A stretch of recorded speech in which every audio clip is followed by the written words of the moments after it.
ಗುರುಬ್ರಹ್ಮ ಗುರುರ್ವಿಷ್ಣುಃ ಗುರುರೇವ ಮಹೇಶ್ವರಃ ಗುರು ಸಾಕ್ಷಾತ್ ಪರಬ್ರಹ್ಮ ತಸ್ಮೈ ಶ್ರೀ ಗುರವೇ ನಮಃ. ಲಕ್ಷ್ಮೀ ನೃಸಿಂಹ ಗುರುರಾಜಕರಾಬ್ಜಜಾತಂ ಸತ್ಸಾಂಪ್ರದಾಯ ಸಮವಾಪ್ತ ಸಮಸ್ತ ವಿದ್ಯಂ ಆಧ್ಯಾತ್ಮನಿಷ್ಠಮಮಲಂ ಪರಿಶುದ್ಧ ಚಿತ್ತಂ ಸಿಂಹಾದ್ರಿನಾಮಕ ಗುರುಂ ಪ್ರಣತೋಸ್ಮಿ ನಿತ್ಯಂ. ಸಿಂಹಾದ್ರಿನಾಮಕ ಗುರುಂ ಪ್ರಣತೋಸ್ಮಿ ನಿತ್ಯಂ. ಪರಮ ಪವಿತ್ರವಾಗಿರುವ ಈ ದಿವ್ಯ ಜ್ಞಾನ ಮಂದಿರಕ್ಕೆ ಮೂಲ ವಿರಾಟ್ ಸ್ವರೂಪಿಗಳಾಗಿರುವ ದಿವ್ಯತ್ರಯರ ದಿವ್ಯ ಪಾದಾರವಿಂದಗಳಿಗೆ ಭಕ್ತಿಪೂರ್ವಕವಾಗಿ ಶಿರಸಾಷ್ಟಾಂಗ ನಮಸ್ಕಾರಗಳನ್ನು ಶ್ರದ್ಧಾಪೂರ್ವಕವಾಗಿ ಸಮರ್ಪಣೆಯನ್ನು ಮಾಡುತ್ತಾ, ಪರಮ ಪೂಜ್ಯ ನರಹರಿ ಸದ್ಗುರು ಸ್ವಾಮಿಗಳವರ, ಲಕ್ಷ್ಮೀ ನೃಸಿಂಹ ಸದ್ಗುರು ಸ್ವಾಮಿಗಳವರ, ನನ್ನ ಪ್ರಿಯತಮ ಸದ್ಗುರು ವರೇಣ್ಯರು ಶ್ರೀ ಸಿಂಹಾದ್ರಿ ಸದ್ಗುರು ಸ್ವಾಮಿಗಳವರ ಹಾಗೂ ಆದರ್ಶ ಮಾತೃಮೂರ್ತಿಯ ದಿವ್ಯ ಭವ್ಯ ಚರಣಾರವಿಂದಗಳಿಗೆ ಶಿರಸಾಷ್ಟಾಂಗ ನಮಸ್ಕಾರಗಳನ್ನು ಸಮರ್ಪಿಸಿ, ಈ ಆಶ್ರಮದ ಶಾರದಾಶ್ರಮದ ಅಧ್ಯಕ್ಷರು ರೂವಾರಿಗಳು ಆಗಿರುವ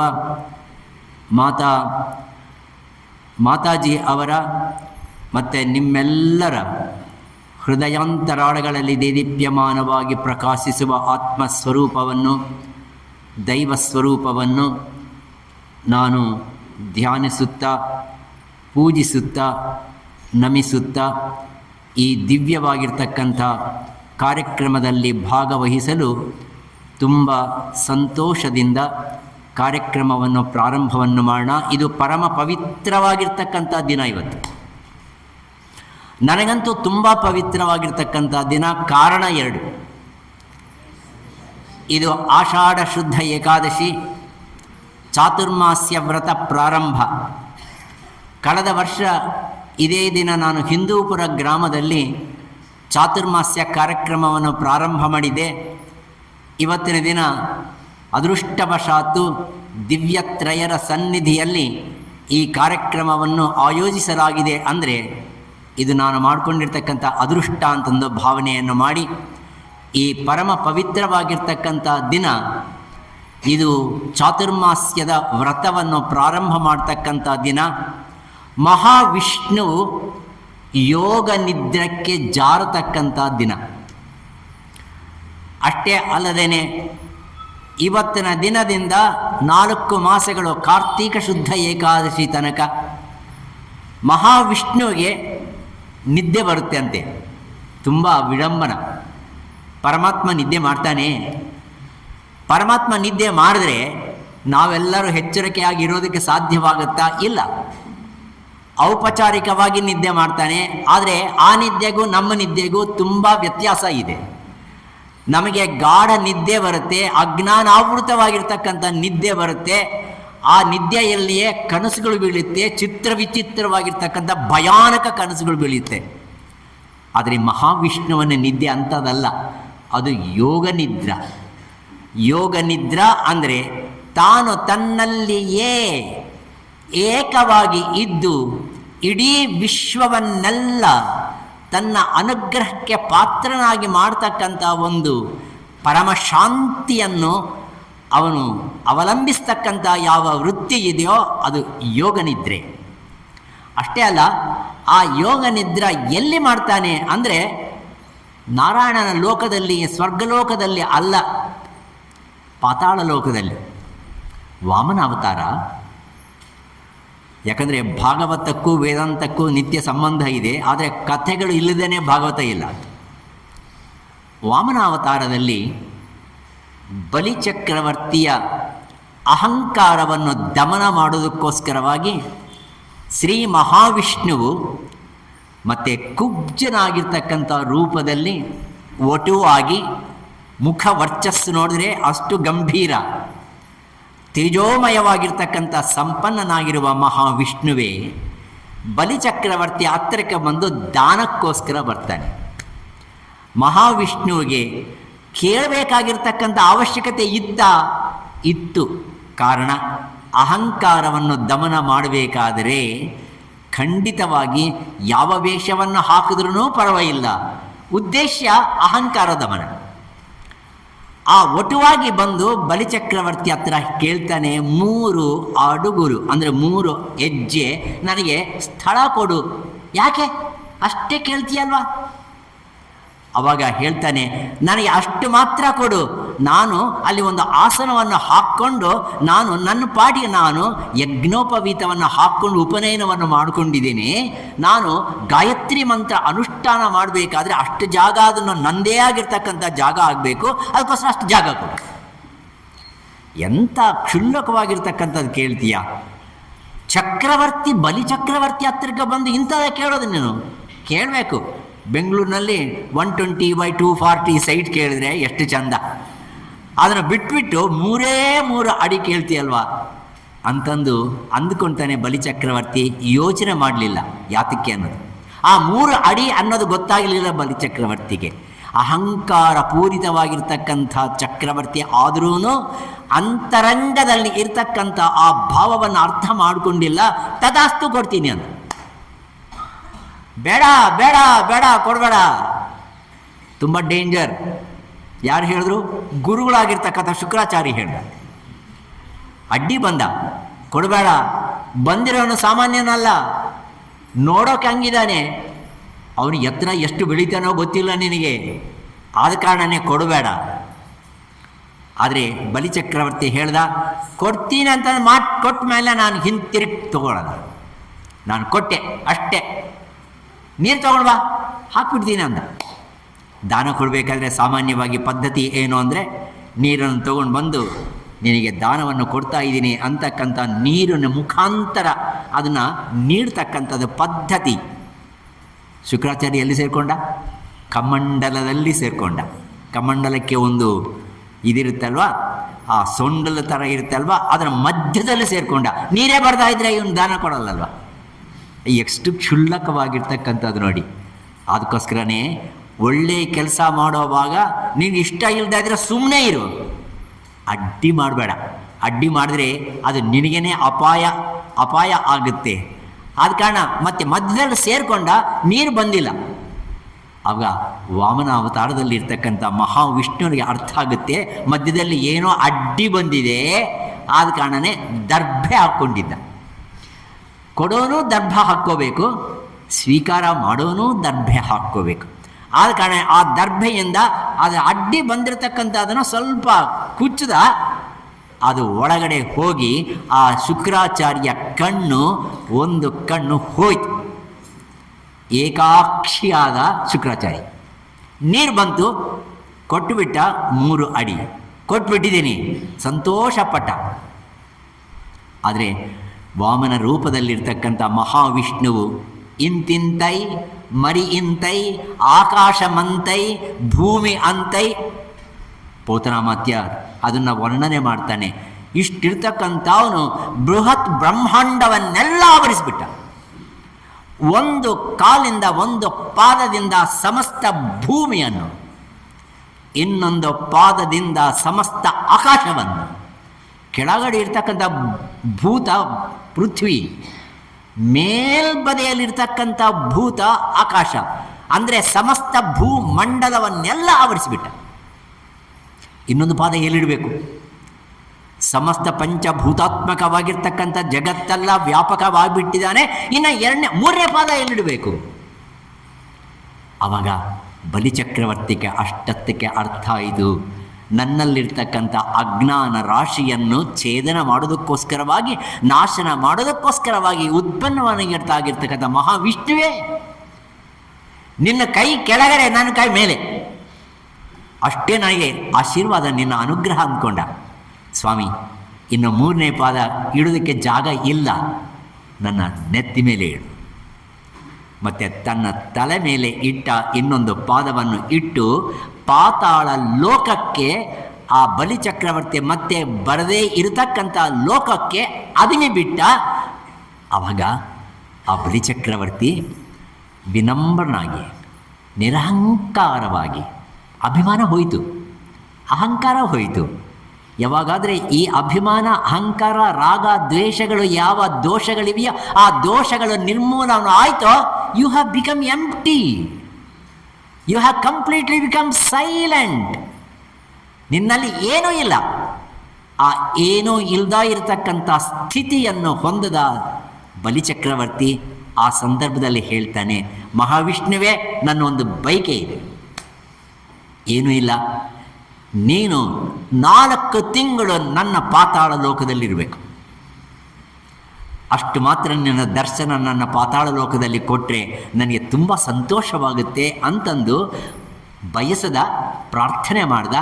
ಆವಾಗ ಮಹಾವಿಷ್ಣು ಹೇಳ್ತಾನೆ, ನಾನು ಮತ್ತು ಆಷಾಢ ಶುದ್ಧ ಏಕಾದಶಿಯಿಂದ ಕಾರ್ತೀಕ ಶುದ್ಧ ಏಕಾದಶಿ ಚಾತುರ್ಮಾಸದಲ್ಲಿ ಆ 4 ಮಾಸದಲ್ಲಿ ಪಾತಾಳ ಲೋಕದಲ್ಲೇ ಇರ್ತೀನಿ, ಯೋಗ ನಿದ್ರೆಯಲ್ಲಿ ಇರ್ತೀನಿ. ಭದ್ರವಾಗಿರ್ತಕ್ಕಂಥ ಸ್ಥಳ, ಯಾರೂ ಬರೋದಿಲ್ಲ ಪಾತಾಳಕ್ಕೆ, ಯಾರಿಗೂ ಎಂಟ್ರಿನೇ ಇಲ್ಲ, ಕಂಪ್ಲೀಟ್ಲಿ ಸೆಕ್ಲೂಡೆಡ್ ಪ್ಲೇಸ್. ಆದ ಕಾರಣ ಅಂಥ ಸ್ಥಳದಲ್ಲಿ ನಾನು ನಿನ್ನ ಜೊತೆಯಲ್ಲಿ ಆ ಯೋಗ ನಿದ್ರೆಯನ್ನು ಮಾಡ್ತೀನಿ ಅಂತಂದು ಆಶ್ವಾಸನೆ ಕೊಟ್ಟ ಆ ಬಲಿಚಕ್ರವರ್ತಿಗೆ. ನಾನು ಯಾತಕ್ಕೆ ಈ ಮಾತು ಹೇಳಿದೆ ಅಂದರೆ, ಮಹಾವಿಷ್ಣು ಯೋಗ ನಿದ್ರೆಯನ್ನು ಮಾಡ್ತಾ ಇದ್ದಾನೆ ಅಂದರೆ ಅದು ಆನಂದದಾಯಕವಾಗಿರ್ತಕ್ಕಂಥ, ಪ್ರಜ್ಞಾಪೂರ್ವಕವಾಗಿರ್ತಕ್ಕಂಥ, ಜ್ಞಾನ ತೇಜಸ್ಸಿಂದ ಕೂಡಿರ್ತಕ್ಕಂಥ ನಿದ್ರೆ ಹೊರತು ಅದು ಸಾಮಾನ್ಯವಾಗಿ ನಾವು ಮಾಡ್ತಕ್ಕಂಥ ನಿದ್ದೆ ಅಲ್ಲ. ಅಂಥ ಯೋಗ ನಿದ್ರೆಗೆ ಅವಕಾಶವನ್ನು ಮಾಡಿಕೊಳ್ತಕ್ಕಂಥ ಈ ಚಾತುರ್ಮಾಸ್ಯದಲ್ಲಿ ಮತ್ತೆ ನಾವೇನು ಮಾಡಬೇಕು?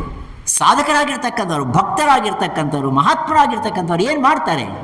ಈ 4 ಮಾಸಗಳು ತುಂಬ ನಮ್ಮ ಏಳಿಗೆಗೋಸ್ಕರವಾಗಿ, ನಮ್ಮ ಪ್ರಗತಿಗೋಸ್ಕರವಾಗಿ, ನಾವು ಸಾಧನೆಯನ್ನು ಮಾಡೋದಕ್ಕೋಸ್ಕರವಾಗಿ ಇದನ್ನು ಉಪಯೋಗ ಮಾಡಬೇಕು.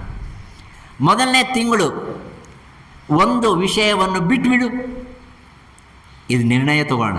ಇವತ್ತು ಮೊದಲನೇ ದಿನ ತಗೊಳ್ಳೋಣ. ಏನು ಬಿಡೋಣ? ಮೊದಲನೇ ತಿಂಗಳು ಯಾವುದನ್ನ ಒಂದು ಬಿಡಬೇಕು. ಏನು ಬಿಡೋಣ ಹೇಳಿ? ಕೋಪ ಬಿಡೋಣವಾ? ಈ ತಿಂಗಳಲ್ಲಿ ನಾನು ಕೋಪ ಬಿಟ್ಟಿದ್ದೀನಿ. ಯಾರ ಮೇಲೂ ಕೋಪ ಪಡಬಾರ್ದು. ಕೊನೆಗೆ ಗಂಡನ ಮೇಲೂ ಕೋಪ ಪಡಬಾರ್ದು, ಮಕ್ಕಳ ಮೇಲೂ ಕೋಪ ಪಡಬಾರ್ದು, ಯಾರ ಮೇಲೂ ಕೋಪ ಪಡಬಾರ್ದು. ಕೋಪ ಒಂದು ಬಿಟ್ಬಿಟ್ರೆ ಅಬ್ಬಾ ನೀನು ಎಂತ ಪ್ರಶಾಂತವಾಗಿರ್ತೀಯೋ. ಹಾಗಾದರೆ ಕೋಪ ಬಿಡೋದಕ್ಕೆ ಬಲ ಕಷ್ಟ ಸ್ವಾಮಿ. ನಾವೇನು ಮಾಡಬೇಕು? ಕೋಪ ಬಂದರೆ ಏನು ಮಾಡಬೇಕು? ದೂರ ಹೋಗ್ಬಿಡು. ಎಲ್ಲಿ ಕೋಪ ಬರುತ್ತೋ, ಯಾರ ಹತ್ರ ಕೋಪ ಬರುತ್ತೋ ಆ ಕೋಪ ಬಂದರೆ ಆ ಜಾಗ ಬಿಡು. ಫಸ್ಟ್ ಆ ಜಾಗ ಬಿಡು. ಆ ಜಾಗದಲ್ಲಿ ಏನೋ ಅಶುಭ ಇದೆ, ಆದ ಕಾರಣ ಆ ಜಾಗ ಬಿಡು. ದೂರ ಹೋಗಿ 1 2 3 4 5 6 7 8 9 10 ಅಂತಂದು ಹೇಳಿ 10 9 8 7 6 5 ಅದು ಹೇಳೋದು ಕಷ್ಟ ಅಲ್ವಾ? ಹಾಗೆ ತಿರ್ಗಾ ಮುರ್ಗಾ ಹೇಳ್ತಾ ಹೋಗು. ಒಂದು 5 ಸಾರ್ತಿ ಹೇಳು. ಕೋಪ ಏನಾಗುತ್ತೆ? ಮತ್ತು ಕೋಪವನ್ನು ಬಿಡಿ. ಮೊದಲನೇ ತಿಂಗಳು ಕೋಪವನ್ನು ಬಿಡು. ಅಂದರೆ 2ನೇ ತಿಂಗಳಿಗೆ ಮತ್ತೆ ಬರ್ಬೋದಾ? ಇಲ್ಲ. ಬಿಟ್ಟ ಮೇಲೆ ಮತ್ತೆ ತಗೋಬಾರ್ದು. ಬಿಟ್ಟ ಮೇಲೆ ತಗೊಂಡ್ರೆ ಅದು ಅಪಚಾರ. ಅದಕ್ಕಂದರೆ ಅಪಚಾರ ಇನ್ನೇನೂ ಇಲ್ಲ. ಆದ ಕಾರಣ ಉಪರತಿ ಅಂತಾರೆ ಅದನ್ನು. ಬಿಟ್ಟಿದ್ದನ್ನು ಮತ್ತೆ ಸ್ವೀಕಾರ ಮಾಡ್ದ ಇರೋದೇನಿದೆಯೋ ಅದನ್ನು ಸಾಧನ ಚತುಷ್ಟಯ ಸಂಪತ್ತಿಯಲ್ಲಿ ಉಪರತಿ ಅಂತಾರೆ. ಆದ ಕಾರಣ ಅದು ಬಿಟ್ಬಿಡು. 2ನೇ ತಿಂಗಳಲ್ಲಿ ಏನು ಬಿಡು ನೋಡ್ರಿ. ಅಯ್ಯೋ, ಮೊದಲನೇ ತಿಂಗಳದೇ ಕಷ್ಟ, ಮತ್ತೆ 2ನೇ ತಿಂಗಳು ಮತ್ತೆ ಶುರುವಾಯ್ತಾ? 2ನೇ ತಿಂಗಳು ನೀವು ಎಣ್ಣೆ ಪದಾರ್ಥದಲ್ಲಿ ಮಾಡಿರ್ತಕ್ಕಂಥ ಕೋಡ್ಬಳ್ಳೆ, ಚಕ್ಲಿ ಎಲ್ಲ ಬಿಟ್ಬಿಡೋಣ. ಯಾರು ಹೂ ಅನ್ನಲ್ಲ. ಅದು ಬಿಡೋಕ್ಕಾಗತ್ತಾ? ಯಾವುದನ್ನ ಬಿಡ್ಬೋದು ಹೊರತು ಅದು ಬಿಡೋಕ್ಕಾಗತ್ತಾ? ಬಿಡಬೇಕು. ನಿಮಗೆ ಆರೋಗ್ಯವಾಗಿರಬೇಕಾದ್ರೆ ಕೆಲವು ಪದಾರ್ಥಗಳನ್ನು ಕೊಲೆಸ್ಟ್ರಾಲ್ ಜಾಸ್ತಿ ಇದೆ, ಅದನ್ನು ಬಿಡಿ. ಅಂದರೆ ಯಾವುದೋ ಒಂದು ಪದಾರ್ಥವನ್ನು ಯಾವುದಾದ್ರೂ ನೀವು ತುಂಬ ಪ್ರೀತಿಯಿಂದ ನೋಡ್ಕೊತೀರೋ ಆ ಪದಾರ್ಥವನ್ನು ಬಿಡಿ. ಇದು ವೈರಾಗ್ಯದ ಲಕ್ಷಣ. ವೈರಾಗ್ಯ ಅನ್ನೋದು ಅಷ್ಟು ಸುಲಭವಾಗಿರ್ತಕ್ಕಂಥ ಪದ ಅಲ್ಲ.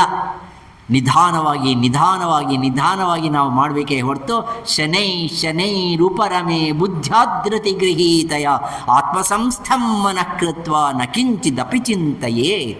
ನಿಧಾನವಾಗಿ ಬಿಡು, ನಿಧಾನವಾಗಿ ಬಿಡು. ಈ ತಿಂಗಳಲ್ಲಿ ಇದನ್ನು ಬಿಟ್ಟರೆ ನೆಕ್ಸ್ಟ್ ತಿಂಗಳಿಗೆ ಇನ್ನೊಂದು ಬಿಡು, 3ನೇ ತಿಂಗಳಲ್ಲಿ ಇನ್ನೊಂದು ಬಿಡು, 4ನೇ ತಿಂಗಳಲ್ಲಿ ಎಲ್ಲ ವೈರಾಗ್ಯವನ್ನು, ಎಲ್ಲ ಭವ ಬಂಧನಗಳನ್ನೆಲ್ಲ ಬಿಟ್ಟುಬಿಡು. ಇದು ಬಿಡೋದಾದರೆ ಚಾತುರ್ಮಾಸ್ಯ ಮಾಡಿದ್ದಕ್ಕೆ ಸಾರ್ಥಕತೆ. ಶಾಸ್ತ್ರದಲ್ಲಿದೆ, ಒಂದೊಂದು ತಿಂಗಳಲ್ಲಿ ಏನೇನು ಬಿಡಬೇಕು ಅನ್ನೋದು ಶಾಸ್ತ್ರ ಹೇಳುತ್ತೆ. ಆ ಶಾಸ್ತ್ರದ ಪ್ರಕಾರ ನಾವು ಮಾಡೋಕ್ಕಾಗುತ್ತೋ ಇಲ್ವೋ, ಆದರೆ ನಮಗೆ ಏನು ಕೈಲಾಗುತ್ತೋ ಅದು ಬಿಡಿ. ಕೋಪ ಬಿಡೋದ ಮಾಡ್ಬೋದು, ಲೋಭ ಬಿಡೋದ ಮಾಡೋದು, ಕಾಮ ಬಿಡೋದ ಮಾಡೋದು, ಬ್ರಹ್ಮಚರ್ಯವನ್ನು ಸ್ವೀಕಾರ ಮಾಡ್ಬೋದಾ ಮಾಡೋದು. ಈ ರೀತಿಯಾಗಿರ್ತಕ್ಕಂಥ ದಿವ್ಯ ಆತ್ಮವಾಗಿರ್ತಕ್ಕಂಥ ಲಕ್ಷಣಗಳನ್ನು ನಾವು ಈ 4 ತಿಂಗಳು ಸಾಧನಾಪೂರ್ವಕವಾಗಿ, ಪ್ರಜ್ಞಾಪೂರ್ವಕವಾಗಿ ನಾವು ಅವಲಂಬನೆ ಮಾಡಿ ನಾವು ಅಭ್ಯಾಸಕ್ಕೆ ತಂದುಕೊಂಡ್ರೆ ಈ ಚಾತುರ್ಮಾಸ್ಯ ವ್ರತದ ನಿಜವಾಗಿರ್ತಕ್ಕಂಥ ಫಲ. ಪ್ರತಿ ವರ್ಷವೂ ಈ ಆಶ್ರಮದಲ್ಲಿ ದಿವ್ಯವಾಗಿರ್ತಕ್ಕಂಥ ಜ್ಞಾನ ಮಂದಿರದಲ್ಲಿ ಮಾತಾಜಿ ಅವರು ಭಾಗವತ ಸಪ್ತಾಹವನ್ನು ಮಾಡ್ತಾರೆ. ಎಂಥ ಒಳ್ಳೆಯ ರೀತಿಯಾಗಿರ್ತಕ್ಕಂಥ ಆ ಸಪ್ತಾಹ ಕಾರ್ಯಕ್ರಮ. ಪ್ರತಿ ಒಂದು ಸರ್ತಿ ಕೊಟ್ಟಿರ್ತಕ್ಕಂಥ ವಿಷಯಕ್ಕಂದರೆ ಇನ್ನೊಂದು ವಿಷಯದ ಬಗ್ಗೆ ಚರ್ಚನೀಯಾಂಶವಾಗಿ ಮಹಾತ್ಮರನ್ನು ಕರೆಸಿ ಆ ಕಾರ್ಯಕ್ರಮವನ್ನು ನಿರ್ವಹಣೆ ಮಾಡ್ತಾ ಇದ್ದಾರೆ. ನನಗೆ ಈ ಸಾರ್ತಿ ಮಾತಾಜಿಯವರು ಹೇಳಿದ್ರು, ಭಾಗವತ ಮತ್ತು ವೇದಾಂತ ಈ ಎರಡು ಯಾವ ರೀತಿಯಾಗಿ ಸಮನ್ವಯ ಮಾಡಬಹುದು. ಭಾಗವತದಲ್ಲಿ ವೇದಾಂತ ಇದೆಯೋ, ವೇದಾಂತದಲ್ಲಿ ಭಾಗವತವಿದೆಯೋ? ಭಾಗವತದಲ್ಲಿ ವೇದಾಂತವು ಹೇರಳವಾಗಿದೆ. ಭಾಗವತ ಸಾಮಾನ್ಯವಾಗಿರ್ತಕ್ಕಂಥ ಗ್ರಂಥ ಅಲ್ಲ ಆಪ್ತರೆ, ಅದು ಪರಮ ಪವಿತ್ರವಾಗಿರ್ತಕ್ಕಂಥ ಶಾಂತಿಯನ್ನು ನೀಡ್ತಕ್ಕಂಥ ಒಂದು ಗ್ರಂಥ ಭಾಗವತ. ನಿಮಗೆ ಗೊತ್ತಿರೋ ತರಹ ನಾನು ಜಾಸ್ತಿ ಕಥೆ ಹೇಳೋದಿಲ್ಲ. ವ್ಯಾಸನಿಗೆ ಅಶಾಂತಿಯಾಗಿರ್ತಕ್ಕಂಥ ಸಂದರ್ಭದಲ್ಲಿ ನಾರದರು ಬಂದು ಹೇಳ್ತಾರೆ, ನಿನ್ನ ಅಶಾಂತಿಗೆ ಕಾರಣ ಏನು? ಗೊತ್ತಾಗ್ತಾ ಇಲ್ಲ, ನನಗೆ ಯಾಕೋ ಅಶಾಂತಿ, ಏನೋ ತೃಪ್ತಿ ಇಲ್ಲ, ಏನೋ ತಳಮಳ, ಏನೋ ಮಾಡಬೇಕಾಗಿತ್ತು ಅದೇನೋ ಮಾಡಿಲ್ಲಲ್ವಾ ಅಂತಕ್ಕಂಥ ಆತಂಕ ಇದೆ, ತವಕ ಇದೆ, ಏನು ಮಾಡೋಣ ನಾರದರು ಹೇಳ್ತಾರೆ, ನಾರಂ ದದತೀತಿ ನಾರದ, ಜ್ಞಾನವನ್ನು ಕೊಡೋನು ನಾರದ, ಜಗಳ ಕೊಡೋನಲ್ಲ ನಾರದ, ಜ್ಞಾನವನ್ನು ಕೊಡೋನು ನಾರದ ಅಂತ ನಾರದ ಹೇಳ್ತಾನೆ. ವ್ಯಾಸ, ನೀನು ಎಲ್ಲ ಮಾಡಿದೀಯ, 4 ವೇದಗಳನ್ನು ವಿಂಗಡಣೆ ಮಾಡಿದೀಯಾ, ಸರ್ವ ಉಪನಿಷತ್ತುಗಳಿಗೆ ಬೇಕಾಗಿರ್ತಕ್ಕಂಥ ಎಲ್ಲ ವಸ್ತು ಸಂಗ್ರಹಣವನ್ನು ಎಲ್ಲ ಮುನಿಗಳಿಗೂ ಹಂಚಿದೆಯಾ. ಅಷ್ಟೇ ಅಲ್ಲ, ಪುರಾಣಗಳನ್ನು ಬರೆದಿದೆಯಾ. ಯಾವ ಪುರಾಣ ಬರೆಯೋದರಿಂದ ಸಮಸ್ತ ವಿಷ್ಣುಮಯವಾಗಿರ್ತಕ್ಕಂಥ ಆ ಮಹನೀಯನ ಲೀಲೆಗಳ ಬಗ್ಗೆ, ಅವತಾರಗಳ ಬಗ್ಗೆ, ಭಕ್ತರ ಬಗ್ಗೆ, ಅವರ ನುಡಿಗಳ ಬಗ್ಗೆ, ಅವರು ಕೃತಾರ್ಥತೆ ಹೊಂದಿರತಕ್ಕಂಥ ಯಾವ ಕಥಾನಿಕ ಇದೆಯೋ ಅದರ ಬಗ್ಗೆ ನೀನು ಬರೆದೇ ಇಲ್ಲ. ನೀನಾದರೂ ಬರಿ, ನೀನು ಬರೆದರೆ ನಿನಗೆ ಶಾಂತಿ ನೆಮ್ಮದಿ ಸಿಗುತ್ತೆ ಅಂತಕ್ಕಂಥ ಒಂದು ಸೂಚನೆಯನ್ನು ಕೊಡ್ತಾರೆ ನಾರದ. ಶಾಂತಿಗೋಸ್ಕರವಾಗಿ, ತನ್ನ ಆತ್ಮತೃಪ್ತಿಗೋಸ್ಕರವಾಗಿ ವ್ಯಾಸರು ಭಾಗವತವನ್ನು ರಚನೆ ಮಾಡಿದ್ದಾರೆ. 18,000 ಶ್ಲೋಕಗಳಿಂದ. 18,000 ಆತ್ಮೇಲೆ ಒಂದು ಶ್ಲೋಕವನ್ನು ಓದೋದು ಕಷ್ಟ, ಬರೆಯೋದು ಕಷ್ಟ ಅಲ್ಲ, ಓದೋದೇ ಕಷ್ಟ. ರಚನೆ ಮಾಡೋದು ಇನ್ನೆಷ್ಟು ಕಷ್ಟ. ಒಂದಲ್ಲ 18,000. 18,000ನೇ ಮಾಡಬೇಕಾಗಿತ್ತ? ಹೌದು, 18,000 ಅನ್ನೋದಕ್ಕೆ ಅದಕ್ಕೆ ಒಂದು ರೀತಿಯಾಗಿರ್ತಕ್ಕಂಥ ಸಿಂಬಾಲಿಸಮ್ ಇದೆ. ಟೋಟಲಿ ವೇದಗಳನ್ನೆಲ್ಲವನ್ನು ಬರೆದಿರ್ತಕ್ಕಂಥ ಮಹಾನುಭಾವ ಎಷ್ಟು ಅಂದರೆ 5 ಲಕ್ಷ ಶ್ಲೋಕಗಳಿರ್ತಕ್ಕಂಥ ವೇದಗಳು. ಅದರಲ್ಲಿ 18,000 ಶ್ಲೋಕಗಳಿಂದ ಕೂಡಿರ್ತಕ್ಕಂಥ ಆ ಒಳ್ಳೆಯ ಭಾಗವತ, ಅದು ನಿಜವಾಗಿಯೂ ಭಕ್ತಿ ರಸದಿಂದ ಕೂಡಿರ್ತಕ್ಕಂಥ ಭಾಗವತ. ಅಷ್ಟೇ ಅಲ್ಲದೇ ಜ್ಞಾನಮಯವಾಗಿರ್ತಕ್ಕಂಥ ಭಾಗವತ, ಭಗವದ್ಗೀತೆಯ ಇನ್ನೊಂದು ರೂಪವೇ ಹೊರತು ಅನ್ಯವಲ್ಲ. ಆದ ಕಾರಣವೇ ಭಾಗವತ ಅಂದರೆ ಅದು ಇಡೀ ವಿಶ್ವದಲ್ಲಿ ಇರತಕ್ಕಂಥ ಪ್ರಸ್ಥಾನತ್ರಯಗಳ ಇನ್ನೊಂದು ಸಂಪುಟ. ಅದು ನಿಮ್ಮೆಲ್ಲರಿಗೂ ಗೊತ್ತಿದೆ. ಪ್ರಸ್ಥಾನತ್ರಯಗಳು ಅನ್ನುವುದು ನಮ್ಮ ಮೂಲ. ಪ್ರಸ್ಥಾನತ್ರಯಗಳು ಯಾವುದು ನಿಮಗೆಲ್ಲರೂ ಗೊತ್ತಿದೆ. ನಾನು ಒಂದು ಹೇಳ್ತೀನಿ, ನೀವು ಎರಡನೇದು ಹೇಳಿ. ಮೊಟ್ಟ ಮೊದಲನೇದು ಬ್ರಹ್ಮಸೂತ್ರಗಳು. ಎಷ್ಟಿವೆ ಬ್ರಹ್ಮಸೂತ್ರಗಳು? ನಾನೇ ಹೇಳಿಬಿಡ್ತೀನಿ, 555 ಇದೆ. ಅವೇ ಸೂತ್ರ ಶ್ರುತಿರೂಪಕವಾಗಿರ್ತಕ್ಕಂಥ ಬ್ರಹ್ಮಸೂತ್ರಗಳು. ವ್ಯಾಸ ಮುನೀಂದ್ರರು ಆತ್ಮತತ್ವವನ್ನು ಭಗವತ್ ತತ್ವವನ್ನು ತಿಳಿಯೋದಕ್ಕೋಸ್ಕರವಾಗಿ ಸಣ್ಣ ಸಣ್ಣದಾಗಿರ್ತಕ್ಕಂಥ ಸೂತ್ರಗಳನ್ನು ತಯಾರು ಮಾಡಿ ನಮಗೆ ಕೊಟ್ಟಿದ್ದಾರೆ. ಅವು 555. ಎಷ್ಟ್ರಿ? ಕೇಳ್ತಾ ಇದ್ದೀರಂತ ಆಯಿತು. ಇನ್ನು ಅದಕ್ಕೆ ಜೊತೆಯಲ್ಲಿ ಉಪನಿಷತ್ತುಗಳು, ಪ್ರಸ್ಥಾನತ್ರಯದಲ್ಲಿ ಇನ್ನೊಂದು ಭಾಗ ಅಥವಾ ಇನ್ನೊಂದು ಇದು ಉಪನಿಷತ್ತುಗಳು. ಉಪನಿಷತ್ತುಗಳು ಎಷ್ಟಿವೆ ಅಂದರೆ ಅನೇಕವಿದೆ. ಆದರೆ ಗೊತ್ತು ಮಾಡಿಕೊಂಡಿರ್ತಕ್ಕಂಥ ಉಪನಿಷತ್ತುಗಳು 1180 ಉಪನಿಷತ್ತುಗಳಿವೆ. ಆ ಉಪನಿಷತ್ತುಗಳು ಏನು ಹೇಳುತ್ತೆ? ಆ ಉಪನಿಷತ್ತುಗಳೆಲ್ಲವೂ 1180 ಉಪನಿಷತ್ತುಗಳಲ್ಲಿ ಜ್ಞಾನದ ಬಗ್ಗೆ ಹೇಳ್ತಕ್ಕಂಥ ಉಪನಿಷತ್ತುಗಳು ಕೆಲವು, ಕರ್ಮವನ್ನು ಪ್ರತಿಪಾದನೆ ಮಾಡ್ತಕ್ಕಂಥ ಉಪನಿಷತ್ತುಗಳು ಕೆಲವು, ಉಪಾಸನಾ ಧ್ಯಾನ ಇದರ ಬಗ್ಗೆ ಹೇಳ್ತಕ್ಕಂಥ ಉಪನಿಷತ್ತುಗಳು ಕೆಲವು. ಆ ಸಂಖ್ಯೆ ಹೇಳ್ತೀನಿ, ಟೋಟಲ್ ಮಾಡಿ 1180 ಕರೆಕ್ಟ್ ಆಗಬೇಕು. 108 ಜ್ಞಾನ ಪ್ರಬೋಧವಾಗಿರ್ತಕ್ಕಂಥ 108 ಉಪನಿಷತ್ತುಗಳು. ಎರಡನೇದು ಉಪಾಸನಾ ಮಾರ್ಗವನ್ನು ಹೇಳ್ತಕ್ಕಂಥ ಉಪನಿಷತ್ತುಗಳ ಸಂಖ್ಯೆ 232. 232 ಟೋಟಲ್ ಎಷ್ಟಾಯ್ತಮ್ಮ? 108 + 232 ಎಷ್ಟಾಯಿತು? 340 ಇನ್ನು ಎಷ್ಟು ಉಳಿದಿದೆಯೋ ಅಷ್ಟೆಲ್ಲ ಕರ್ಮ ಪ್ರತಿಪಾದನವಾಗ್ತಕ್ಕಂಥದ್ದು 840. 840 232 + 108 ಟೋಟಲ್ ಎಷ್ಟಾಗುತ್ತೆ ಅಂದರೆ 1180 ಉಪನಿಷತ್ತುಗಳು ಯಾರು ಬರೆದಿದ್ದಾರೆ? ವ್ಯಾಸ ಮುನೀಂದ್ರನ ಅನುಗ್ರಹದಿಂದ ಅನೇಕ ಮಹರ್ಷಿಗಳು ಮಹಾತ್ಮರು ಅವರ ಮುಖಾರವಿಂದದಿಂದ ಅವರ ಯಾವ ಅನುಭವಗಳಿದೆಯೋ ಆ ಅನುಭವಗಳನ್ನು ಸೇರಿಸಿ ಉಪನಿಷತ್ತುಗಳನ್ನು ಬರೆದಿದ್ದಾರೆ. ಅಷ್ಟು ಉಪನಿಷತ್ತುಗಳು ನಮಗೆ ಲಿಸ್ಟೇ ಗೊತ್ತಿಲ್ಲ. ಬೇಡ ಬಿಡಿ, ಒಂದು 10 ಉಪನಿಷತ್ತುಗಳಾದನ್ನು ಸ್ವಲ್ಪ ನೋಡೋಣ. ಎಷ್ಟು ಉಪನಿಷತ್ತುಗಳು? ಅನಂತ ಶಾಸ್ತ್ರಂ ಬಹುವೇದಿತವ್ಯಂ ಅಲ್ಪಶ್ಚ ಕಾಲಃ ಬಹವಶ್ಚ ವಿಘ್ನಾಃ ಯತ್ಸಾರಭೂತಂ ತದುಪಾಸಿತವ್ಯಂ ಹಂಸೋ ಕ್ಷೀರಮಿವ ಅಂಬು ಮಿಶ್ರಂ. ಅನಂತ ಶಾಸ್ತ್ರಗಳಿದೆ. ಆದ ಕಾರಣ ನಾವು ಕುದಿಸಿ ಕುದಿಸಿ ಕುದಿಸಿ ಕುದಿಸಿ ಒಂದು 10 ಉಪನಿಷತ್ತುಗಳು ಮಾಡೋಣ. ಈಶ ನಾನು ಕೇಳ್ತೀನಿ, ಮತ್ತೆ ಕೇಳ್ತೀನಿ, ಚೆನ್ನಾಗಿ ಕೇಳಿರಿ. ಈಶ ಕೇನ ಕಠ ಪ್ರಶ್ನ ಮುಂಡಕ ಮಾಂಡೂಕ್ಯ ಐತರೀಯ ತೈತ್ತರೀಯ ಬೃಹದಾರಣ್ಯಕ ಛಾಂದೋಗ್ಯೋಪನಿಷತ್ ಇತಿ ದಶೋಪನಿಷತ್. ಎಷ್ಟು ಉಪನಿಷತ್ತುಗಳಾಯಿತು? 10. ಯಾರನ್ನ ಹೇಳ್ತೀರಾ? ಏನು ಪರವಾಗಿಲ್ಲ, ಸ್ವಲ್ಪ ತಪ್ಪು ಹೇಳಿದ್ರೂ ಚಿಂತೆ ಇಲ್ಲ. ಈಶ ಕೇನ very good, Katha Prashna Mundaka Mandukya Aitareya Taittiriya Brihadaranyaka Chandogya. Very good, 100ಕ್ಕೆ 100 ಮಾರ್ಕ್ ಕೊಟ್ಬಿಟ್ಟಿದ್ದೀನಿ. ಯಾರಿಗೋ ಗೊತ್ತಿಲ್ಲ, ಯಾರ್ಯಾರು ಹೇಳಿದಾರೆ ಅವ್ರಿಗೆಲ್ಲ.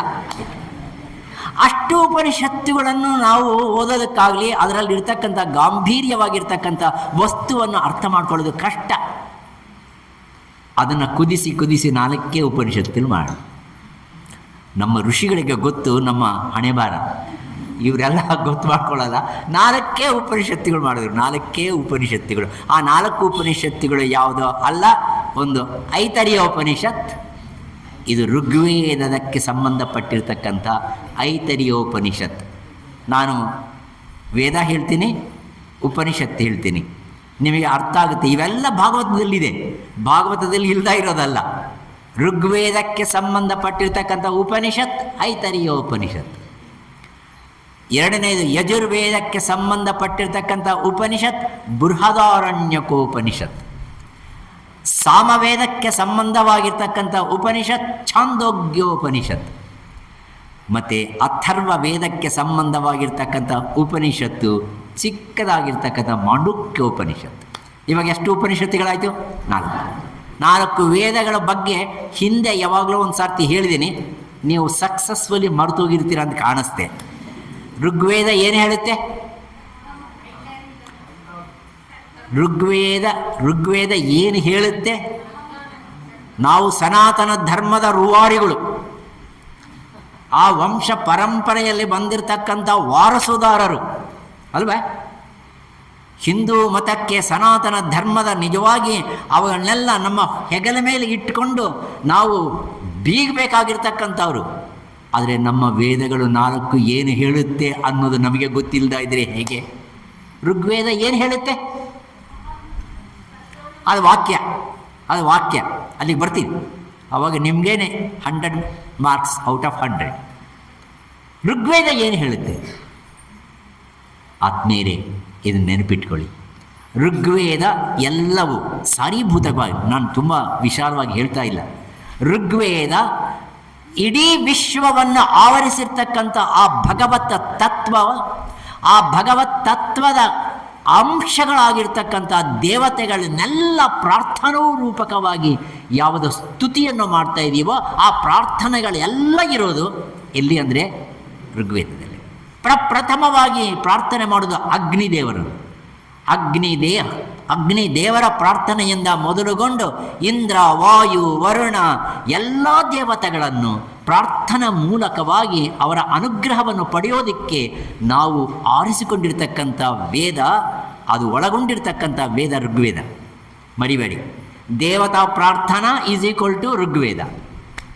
ಎರಡನೇದು ಯಜುರ್ವೇದ.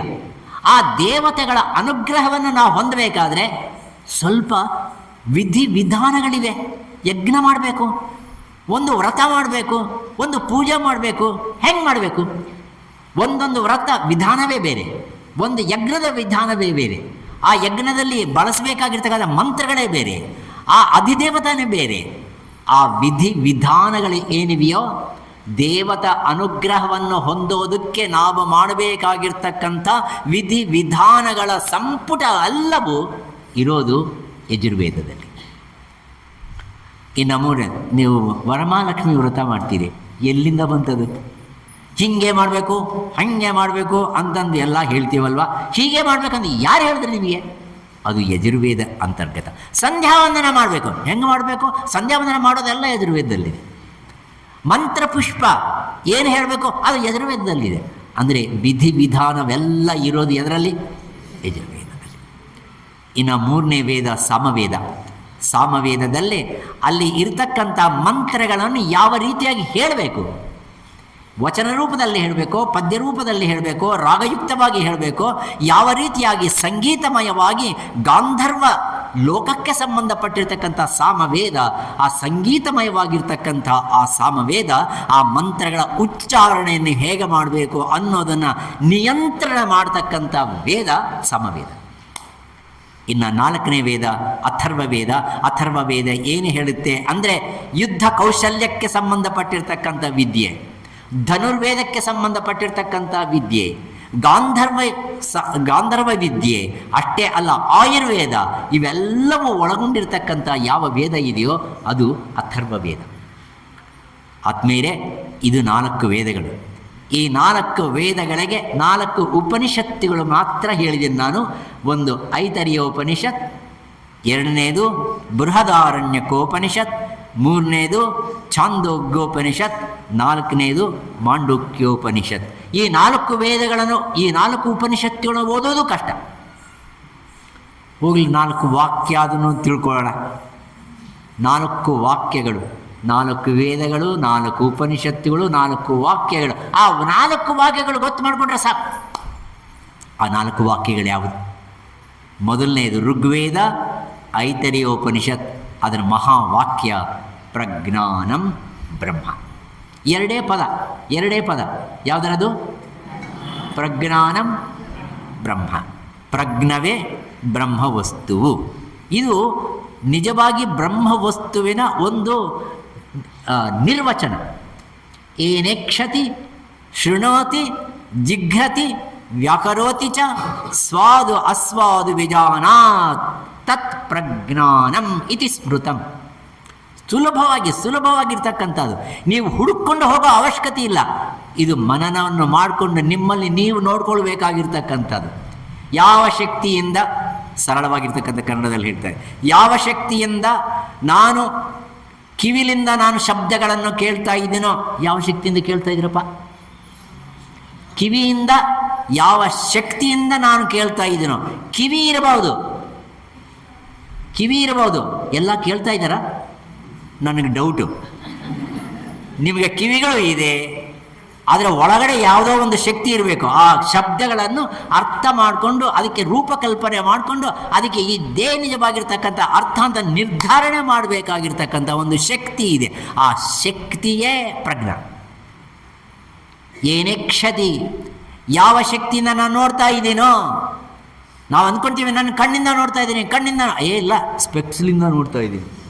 ಇದು ಇಲ್ದ ಇದ್ರೆ ಕಾಣಿಸೋದೇ ಇಲ್ಲ. ಆದರೆ ಸ್ಪೆಕ್ಸ್ ಹಿಂದೆ ಇರ್ತಕ್ಕಂಥ ಕಣ್ಣು ಹಿಂದೆ ಇರ್ತಕ್ಕಂಥ ರೆಟಿನಾಗಿ ಹಿಂದೆ ಇರ್ತಕ್ಕಂಥ. ನೀವು ಎಷ್ಟು ವಿಜ್ಞಾನ ಶಾಸ್ತ್ರಕ್ಕೆ ನೀವು ಎಷ್ಟೆಷ್ಟು ಆಳವಾಗಿ ಹೋದ್ರೂ ನಿಮಗೆ ಕೊನೆಗೆ ಸಿಗತಕ್ಕಂಥದ್ದು ಯಾವುದೋ ಒಂದು ದಿವ್ಯ ಚೈತನ್ಯ ಶಕ್ತಿ ಇದೆ ಅಲ್ಲಿ. ಅದು ನೋಡ್ತಾ ಇದ್ದರೆ ನೀವು ಈ ಜಗತ್ತನ್ನು ನೋಡೋಕ್ಕಾಗೋದಿಲ್ಲ. ಆದ ಕಾರಣ ಯಾವ ಶಕ್ತಿಯಿಂದ ನೋಡ್ತಾ ಇದ್ದೀರೋ, ಯಾವ ಶಕ್ತಿಯಿಂದ ಇದು ಒಳ್ಳೆಯ ಸುವಾಸನೆ ದುರ್ವಾಸನೆ ಅಂತಕ್ಕಂಥ ಗ್ರಹಣೆಯನ್ನು ಮಾಡ್ತಾ ಇದ್ದೀರೋ, ಯಾವ ಶಕ್ತಿಯಿಂದ ಇದು ಕಠಿಣವಾಗಿದೆ, ಇದು ಮೆತ್ತಿಗಿದೆ, ಇದು ಮೃದುವಾಗಿದೆ ಅಂತಕ್ಕಂಥ ಸ್ಪರ್ಶ ಜ್ಞಾನವನ್ನು ನೀವು ಹೊಂದುತ್ತಾ ಇದ್ದೀರೋ, ಯಾವ ಶಕ್ತಿಯಿಂದ ಇದು ರುಚಿ ಅದು ಅರುಚಿ ಅಂತಕ್ಕಂಥ ಆ ರುಚಿಯನ್ನು ಗ್ರಹಣೆ ಮಾಡ್ತಾ ಇದ್ದೀರೋ, ತತ್ಪ್ರಜ್ಞಾನಂ. ಈ 5ರಲ್ಲಿ ಯಾವ ಅನುಸ್ಯೂತವಾಗಿರ್ತಕ್ಕಂಥ ಚೈತನ್ಯ ಸ್ವರೂಪವು ನಿಮ್ಮ ಒಳಗಡೆ ಇದೆಯೋ ಹೊರಗಡೆ ಇದೆಯೋ? ನೀವೇ ಹೇಳಿ. ನಿಮ್ಮ ಒಳಗಡೆ ಇದೆಯೋ ಹೊರಗಡೆ ಇದೆಯೋ? ನಿಮ್ಮ ಒಳಗಡೆ ಇದೆ. ಆತ್ಮವಸ್ತು ದರ್ಶನವನ್ನು ನಿಮ್ಮ ಒಳಗಡೆ ಮಾಡ್ಕೋಬೇಕೇ ಹೊರತು ಹೊರಗಡೆ ಅಲ್ಲ. ಅಂಥ ಸ್ವರೂಪವನ್ನು ಪ್ರಜ್ಞಾ, ಅದೇ ಬ್ರಹ್ಮಸ್ವರೂಪ, ಅದೇ ಆತ್ಮಸ್ವರೂಪ, ಅದೇ ನಿಜವಾಗಿರ್ತಕ್ಕಂಥ ಪರಮಾತ್ಮ ಸ್ವರೂಪ ಅನ್ನುವ ವಾಕ್ಯ ಮೊದಲನೇ ವಾಕ್ಯ. ಎರಡನೇ ವಾಕ್ಯ ಯಜುರ್ವೇದದ ಬೃಹದಾರಣ್ಯಕೋಪನಿಷತ್ತಿನ ಮಹಾವಾಕ್ಯ ಅಹಂ ಬ್ರಹ್ಮಾಸ್ಮಿ. ಎಷ್ಟು ಸುಲಭ! ಎರಡೇ ಪದ, ಅಲ್ಲಿ ಎರಡೇ ಪದ, ಇಲ್ಲಿ ಎರಡೇ ಪದ. ಅಹಂ ಬ್ರಹ್ಮಾಸ್ಮಿ, ನಾನು ಬ್ರಹ್ಮನ್ ಆಗಿದ್ದೇನೆ. ಅದು ಹೆಂಗಾಗಿದ್ದೀನಿ, ಯಾರು ನಾನು ಅಂದರೆ ಯಾರು ಅನ್ನೋ ವಿಷಯ ತುಂಬ ಆಳವಾಗಿ ಯೋಚನೆ ಮಾಡಬೇಕಾಗಿರ್ತಕ್ಕಂಥದ್ದು. ಮೂರನೇ ವಾಕ್ಯ ತತ್ವಮಸಿ, ಅದು ಸಾಮವೇದದ ಛಾಂದೋಗ್ಯೋಪನಿಷತ್ತ ಅಂತರ್ಗತವಾಗಿರ್ತಕ್ಕಂಥ ವಾಕ್ಯ. ತತ್ವಮಸಿ, ತತ್ ಅದು, ತ್ವಂ ನೀನು, ಅಸಿ ಆಗಿದ್ದೀಯ, ಅದು ನೀನು ಆಗಿದ್ದೀಯ. ಯಾವುದು? ಯೋಚನೆ ಮಾಡಿ. ಅದು ಅಂದರೆ ಯಾವುದು? ಬ್ರಹ್ಮ. ಆ ಬ್ರಹ್ಮ ಎಲ್ಲಿ? ಆ ಬ್ರಹ್ಮ ಅಂದರೆ ಯಾರು? ಯಾವ ಬ್ರಹ್ಮ ವಸ್ತುವನಾದರೆ ಪ್ರಜ್ಞಾನಂ ಬ್ರಹ್ಮ ಅಂತಂದು ಋಗ್ವೇದದ ಸಾರಯೀಭೂತವಾಗಿರ್ತಕ್ಕಂಥ ವಿಷಯವನ್ನು ಹೇಳಲ್ಪಟ್ಟಿದೆಯೋ ಅದು ತ್ವಂ ನೀನು. ಅಂದರೆ ನೀನು ಮತ್ತೆ ಶರೀರ ಅಂದ್ಕೋಬೇಡ. ನೀನು ಶರೀರ ಅಂದ್ಕೊಂಡ್ರೆ ಶರೀರ ಅದಾಗೋದಿಲ್ಲ. ಶರೀರಾಂತರ್ಗತವಾಗಿರ್ತಕ್ಕಂಥ ಯಾವ ದಿವ್ಯ ಚೈತನ್ಯವಿದೆಯೋ ಆ ಚೈತನ್ಯವು ನೀನು ಆಗಿದ್ದೀಯ. ಇದು ತತ್ವಮಸಿ ಮಹಾವಾಕ್ಯ. ಇದಕ್ಕೆ ಎಷ್ಟೋ ಸರ್ತಿ ನಿಮಗೆ ಒಂದು ಕತೆ ಹೇಳಿದ್ದೀನಿ. ಈ ಸಂದರ್ಭದಲ್ಲಿ ಹೇಳಿದ್ರೆ ಇನ್ನೊಂದು ಸರ್ತಿ ರಿಪೀಟ್ ಆದಂಗೆ ಆಗುತ್ತೆ. ಅನೇಕರಿಗೆ ಅನಿಸುತ್ತೆ ಈ ಸ್ವಾಮಿ ಬಂದಿರೋವಾಗೆಲ್ಲ ಇದೇ ಹೇಳ್ತಾನೆ, ಇನ್ನೇನು ಬರೋದಿಲ್ಲವೋ ಅನ್ನೋ. ಅಲ್ಲ, ಈ ಸಂದರ್ಭಕ್ಕೆ ಹೊಂದಿಕೊಂಡು ಹೋಗತಕ್ಕಂಥ ತತ್ವಮಸಿ ಮಹಾವಾಕ್ಯದ ನಿರೂಪಣೆ. ಆ ಕಥೆ ಹೀಗಿದೆ, ಚಿಕ್ಕ ಕಥೆ. ಒಂದಾನೊಂದು ಸಂದರ್ಭ ರಾಮ ಲಕ್ಷ್ಮಣ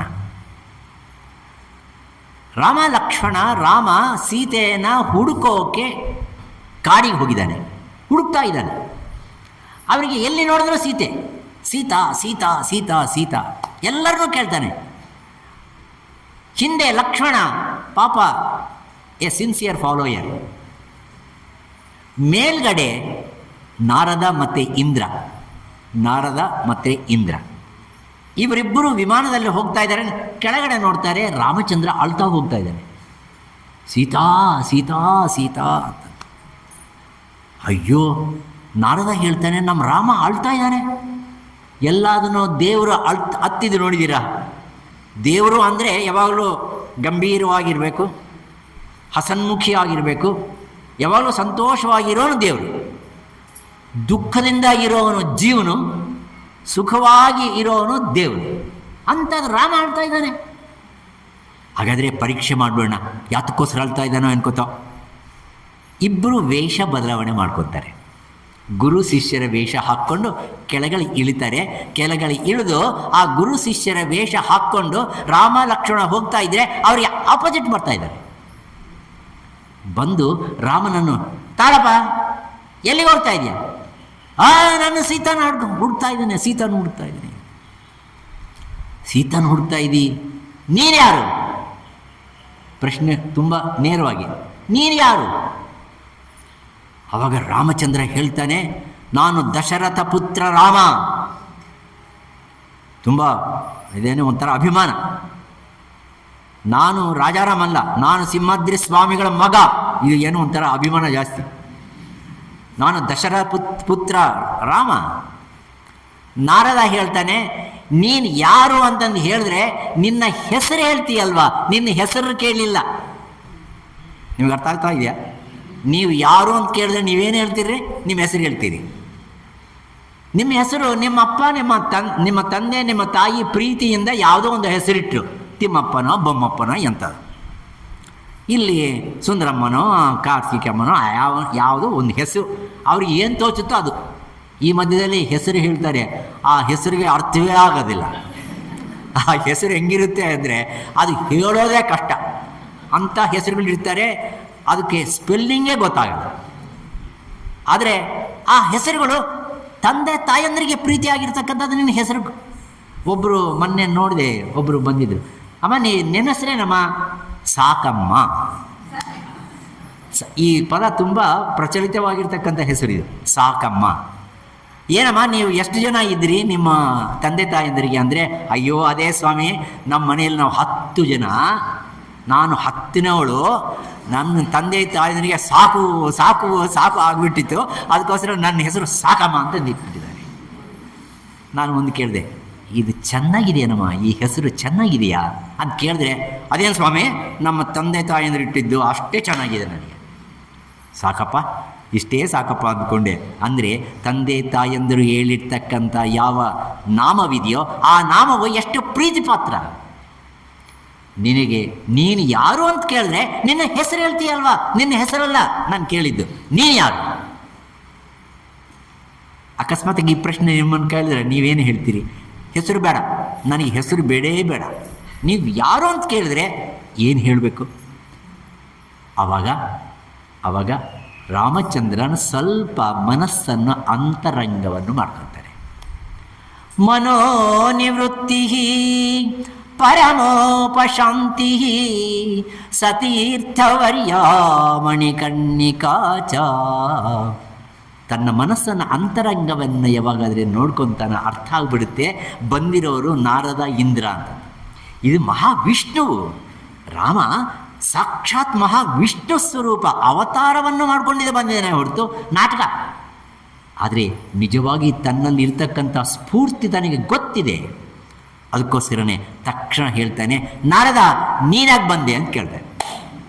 ನೀನು ವೇಷ ಬದಲಾವಣೆ ಮಾಡ್ಕೊಂಡು ಬಂದೀಯಾ, ನಾನು ನಾಟಕ ಮಾಡ್ತಾ ಇದ್ದೀನಿ, ನನಗೆ ಪ್ರತಿಯಾಗಿ ನೀನು ಒಂದು ವೇಷ ಹಾಕ್ಕೊಂಡು ಬಂದೀಯಾ, ನೀನಾದಕ್ಕೆ ಬಂದೆ? ಅಯ್ಯೋ ಗುರ್ತಿಡಿದ್ಬಿಟ್ಟಿದೆ ಸ್ವಾಮಿ. ನಾನು ಏನಿಲ್ಲ ರಾಮ, ನೀನು ಅಳ್ತಾ ಹೋಗಿದೆಯಲ್ವಾ, ನಮ್ಮ ರಾಮಚಂದ್ರ ಅಳ್ತಾ ಹೋಗ್ತಾ ಇದ್ದಾನೆ. ಬಹುಶಃ ರಾಮಚಂದ್ರ ತನ್ನ ಸ್ವಸ್ಥಾನದಲ್ಲಿ ತನ್ನ ನಿಜ ಸ್ವರೂಪವನ್ನು ಮರೆತು ಬಿಟ್ಟಿದ್ದಾನೇನೋ ಅಂತಂದು ಜ್ಞಾಪಕ ಮಾಡಿಸೋಣ ಅಂತ ಬಂದಿದ್ದೀನಿ. ಅವಾಗ ರಾಮಚಂದ್ರ ಹೇಳ್ತಾನೆ, ನಾರದ, ನಾನು ಯಾರು ಅನ್ನೋದು ನನಗೆ ಚೆನ್ನಾಗಿ ಗೊತ್ತಿದೆ. ಆ ವೈಕುಂಠ ನಾರಾಯಣ ತತ್, ಆ ವೈಕುಂಠ ನಾರಾಯಣ ತತ್ವ ಅಂದರೆ ಅದು ಅಂದರೆ ಯಾರಿವಾಗ? ಮಹಾವಿಷ್ಣು. ಆ ಮಹಾವಿಷ್ಣು ಸ್ವರೂಪವೇ ನಾನಾಗಿದ್ದೇನೆ. ಈ ರೂಪದಲ್ಲಿ, ಈ ಅವತಾರದಲ್ಲಿ ನಾನು ಇದ್ದೇನೆ. ಯಾರು ಮತ್ತೆ ನಾನು? ಆ ಮಹಾವಿಷ್ಣುವೇ ನಾನಾಗಿದ್ದೇನೆ. ಇದು ತತ್ ತ್ವಂ ಅಸಿ. ಇದು ತತ್ವಮಸಿ ಮಹಾವಾಕ್ಯಕ್ಕೆ ಒಂದು ಚಿಕ್ಕ ಉದಾಹರಣೆ. ಆ ತತ್ವಮಸಿ ಮಹಾವಾಕ್ಯ ಸಾಮವೇದದ ಛಾಂದೋಗ್ಯೋಪನಿಷತ್ತಿನಲ್ಲಿ ಲೀನವಾಗಿರ್ತಕ್ಕಂಥ ಮಹಾವಾಕ್ಯ. ಇನ್ನು 4ನೇದು ಅಥರ್ವ ವೇದಕ್ಕೆ ಸಂಬಂಧಪಟ್ಟಿರ್ತಕ್ಕಂಥ ಮಹಾವಾಕ್ಯ ಅಯಮಾತ್ಮ ಬ್ರಹ್ಮ. ಅಯಮಾತ್ಮ ಇದೊಂದು ಪದ, ಬ್ರಹ್ಮ 2ನೇ ಪದ.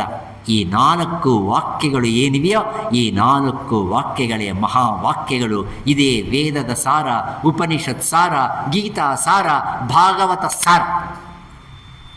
ಆದ ಕಾರಣನೇ ಈ ವೇದ ಉಪನಿಷತ್ತುಗಳೆಲ್ಲವೂ ಸೇರಿ ಒಂದು ಉದ್ಗ್ರಂಥವಾಗಿರ್ತಕ್ಕಂಥದ್ದು ಯಾವುದೋ ಅಲ್ಲ, ಭಾಗವತ ಭಾಗವತ ಭಾಗವತ. ಅಂಥ ಭಾಗವತದಲ್ಲಿ ಈ ವೇದದ ಸಾರ, ಉಪನಿಷತ್ ಸಾರ ಇದೆ. ಯಾವ ರೀತಿಯಾಗಿ ಎಲ್ಲ ಉಪನಿಷತ್ತುಗಳು ಸೇರಿಸಿದರೆ ಒಂದು ಹಸು ಆಗುತ್ತೋ, ಸರ್ವೋಪನಿಷದೋ ಗಾವೋ ದುಗ್ಧ ಗೋಪಾಲನಂದನ ಪಾರ್ಥೋ ವತ್ಸಃ ಸುಧೀರ್ಭೋಕ್ತ ದುಗ್ಧಂ ಗೀತಾಮೃತಂ ಮಹತು.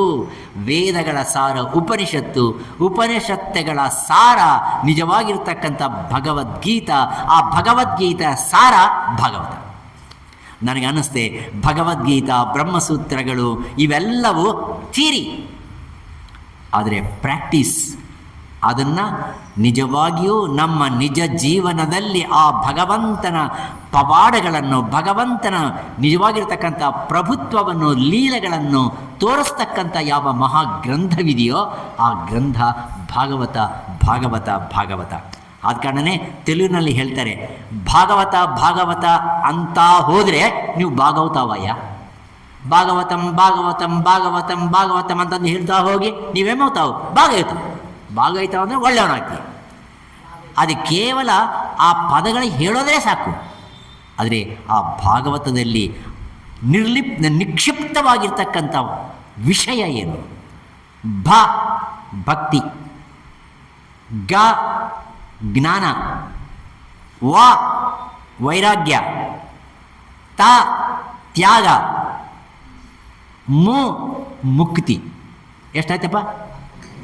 ಇನ್ನೊಂದು ಸರ್ತಿ ಹೇಳೋಣ, ಇನ್ನೊಂದು ಸರ್ತಿ. ಅಂದರೆ ಭಕ್ತಿ ಅಂದರೆ ನಾವು ಇದೀವಲ್ವ, ನಾವು ಹೆಂಗಿದೀವೋ ಹಂಗೆ, ಅದೇ ಭಕ್ತಿ. ಭಕ್ತಿ ಅಂದರೆ ಪರಮ ವಿಶ್ವಾಸ, ಅದ್ಭುತವಾಗಿರ್ತಕ್ಕಂಥ ನಂಬಿಕೆ ಏನಿದೆಯೋ ಆ ನಂಬಿಕೆನೇ ನಿಜವಾಗಿರ್ತಕ್ಕಂಥ ಆ ವಿಶ್ವಾಸವೇ ಭಕ್ತಿ.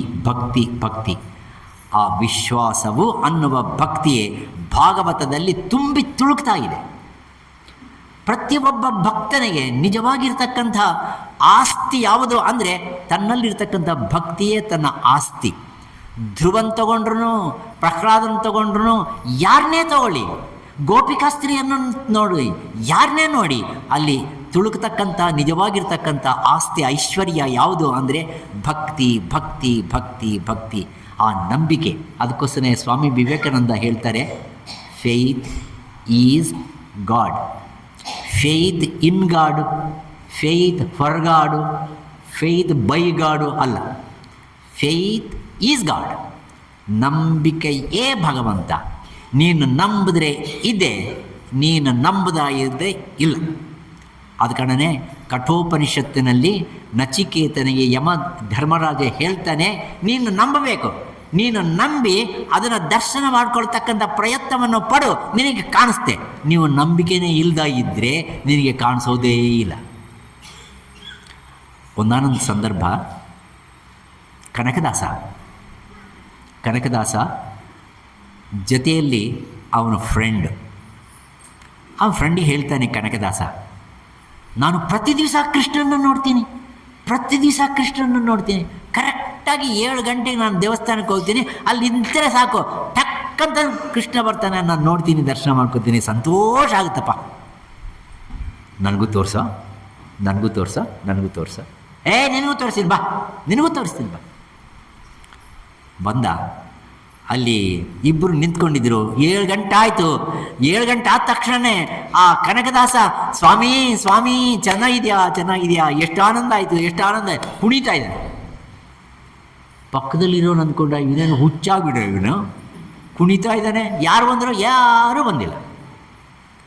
ಆಮೇಲೆ ಹೇಳ್ದ, ಯಾಕೋ ಅಷ್ಟೆಲ್ಲ ನೀನು you have become a mad, ಅದು ಹೆಂಗೆ ಆಗ್ಬಿಟ್ಟೆ ನೀನು?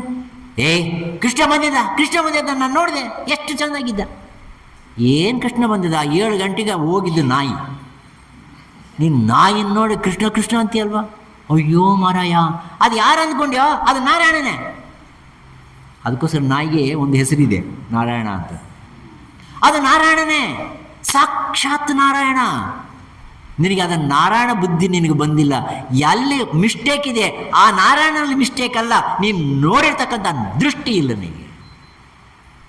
ನಿನಗೆ ಮಾಯ ಮುಚ್ಚಿದೆ. ಅದು ನನಗೆ ಮಾಯ ಹೋಗಿದೆ. ನನ್ನ ಪ್ರತಿ ಒಂದು ವಸ್ತುವಲ್ಲಿ ನಾನು ಕಾಣ್ತಕ್ಕಂಥದ್ದು ಆ ಭಗವಂತನನ್ನು ನೋಡ್ತಾ ಇದ್ದೇನೆ ಹೊರತು ಅನ್ಯವಲ್ಲ. ಅಲ್ಲಿ ನಿಜವಾಗಿ ಕೃಷ್ಣ ಬಂದ. ಆದ ಕಾರಣ ನಂಬಿಕೆ. ಯಾರಿಗೆ ನಂಬಿಕೆ ಇತ್ತಲ್ಲಿ? ಆ ಕನಕದಾಸನಿಗೆ ನಂಬಿಕೆ ಇತ್ತು. ಅದು ಯಾರೂ ಅಲ್ಲ, ಅದು ಸಾಕ್ಷಾತ್ ನಾರಾಯಣ. ಇವನಿಗೆ ನಂಬಿಕೆ ಇಲ್ಲ. ತಿಳಿಯತೊಡಗಿದರೆ ನೀ ಪುಣ್ಯಾತ್ಮ, ತಿಳಿಯದೆ ಪೋದನೆ ತಿಳಿ ಪಾಪಾತ್ಮ, ತಿಳಿವಿಲ್ಲದಲೇ ನೀ ಜೀವಾತ್ಮ, ತಿಳಿದ ಬಳಿಕ ನೀನೇ ಪರಮಾತ್ಮ. ಬ್ರಹ್ಮಾಗೂ ನಿನಗೂ ಭೇದಿಲ್ಲ, ಕೇಳಲು ಬಾಲ, ಬ್ರಹ್ಮಾಗೂ ನಿನಗೂ ಭೇದಿಲ್ಲ. ಬ್ರಹ್ಮವು ಎಂಬುದು ಬೇರೆ ಇಲ್ಲ, ಬ್ರಹ್ಮ ತ್ವಂ ಎಂಬುದು ವೇದಗಳೆಲ್ಲ.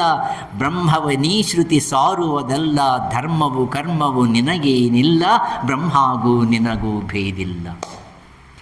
ತಿಳಿಯತೊಡಗಿದರೆ ನೀ ಪುಣ್ಯಾತ್ಮ, ತಿಳಿಯದೆ ಪೋದನೆ ತಿಳಿ ಪಾಪಾತ್ಮ, ತಿಳಿವಿಲ್ಲದಲೇ ನೀ ಜೀವಾತ್ಮ, ತಿಳಿದ ಬಳಿಕ ನೀನೇ ಪರಮಾತ್ಮ. ಈ ಭಾವನೆ ಬರಬೇಕಾದರೆ ನಂಬಿಕೆ ಇರಬೇಕು.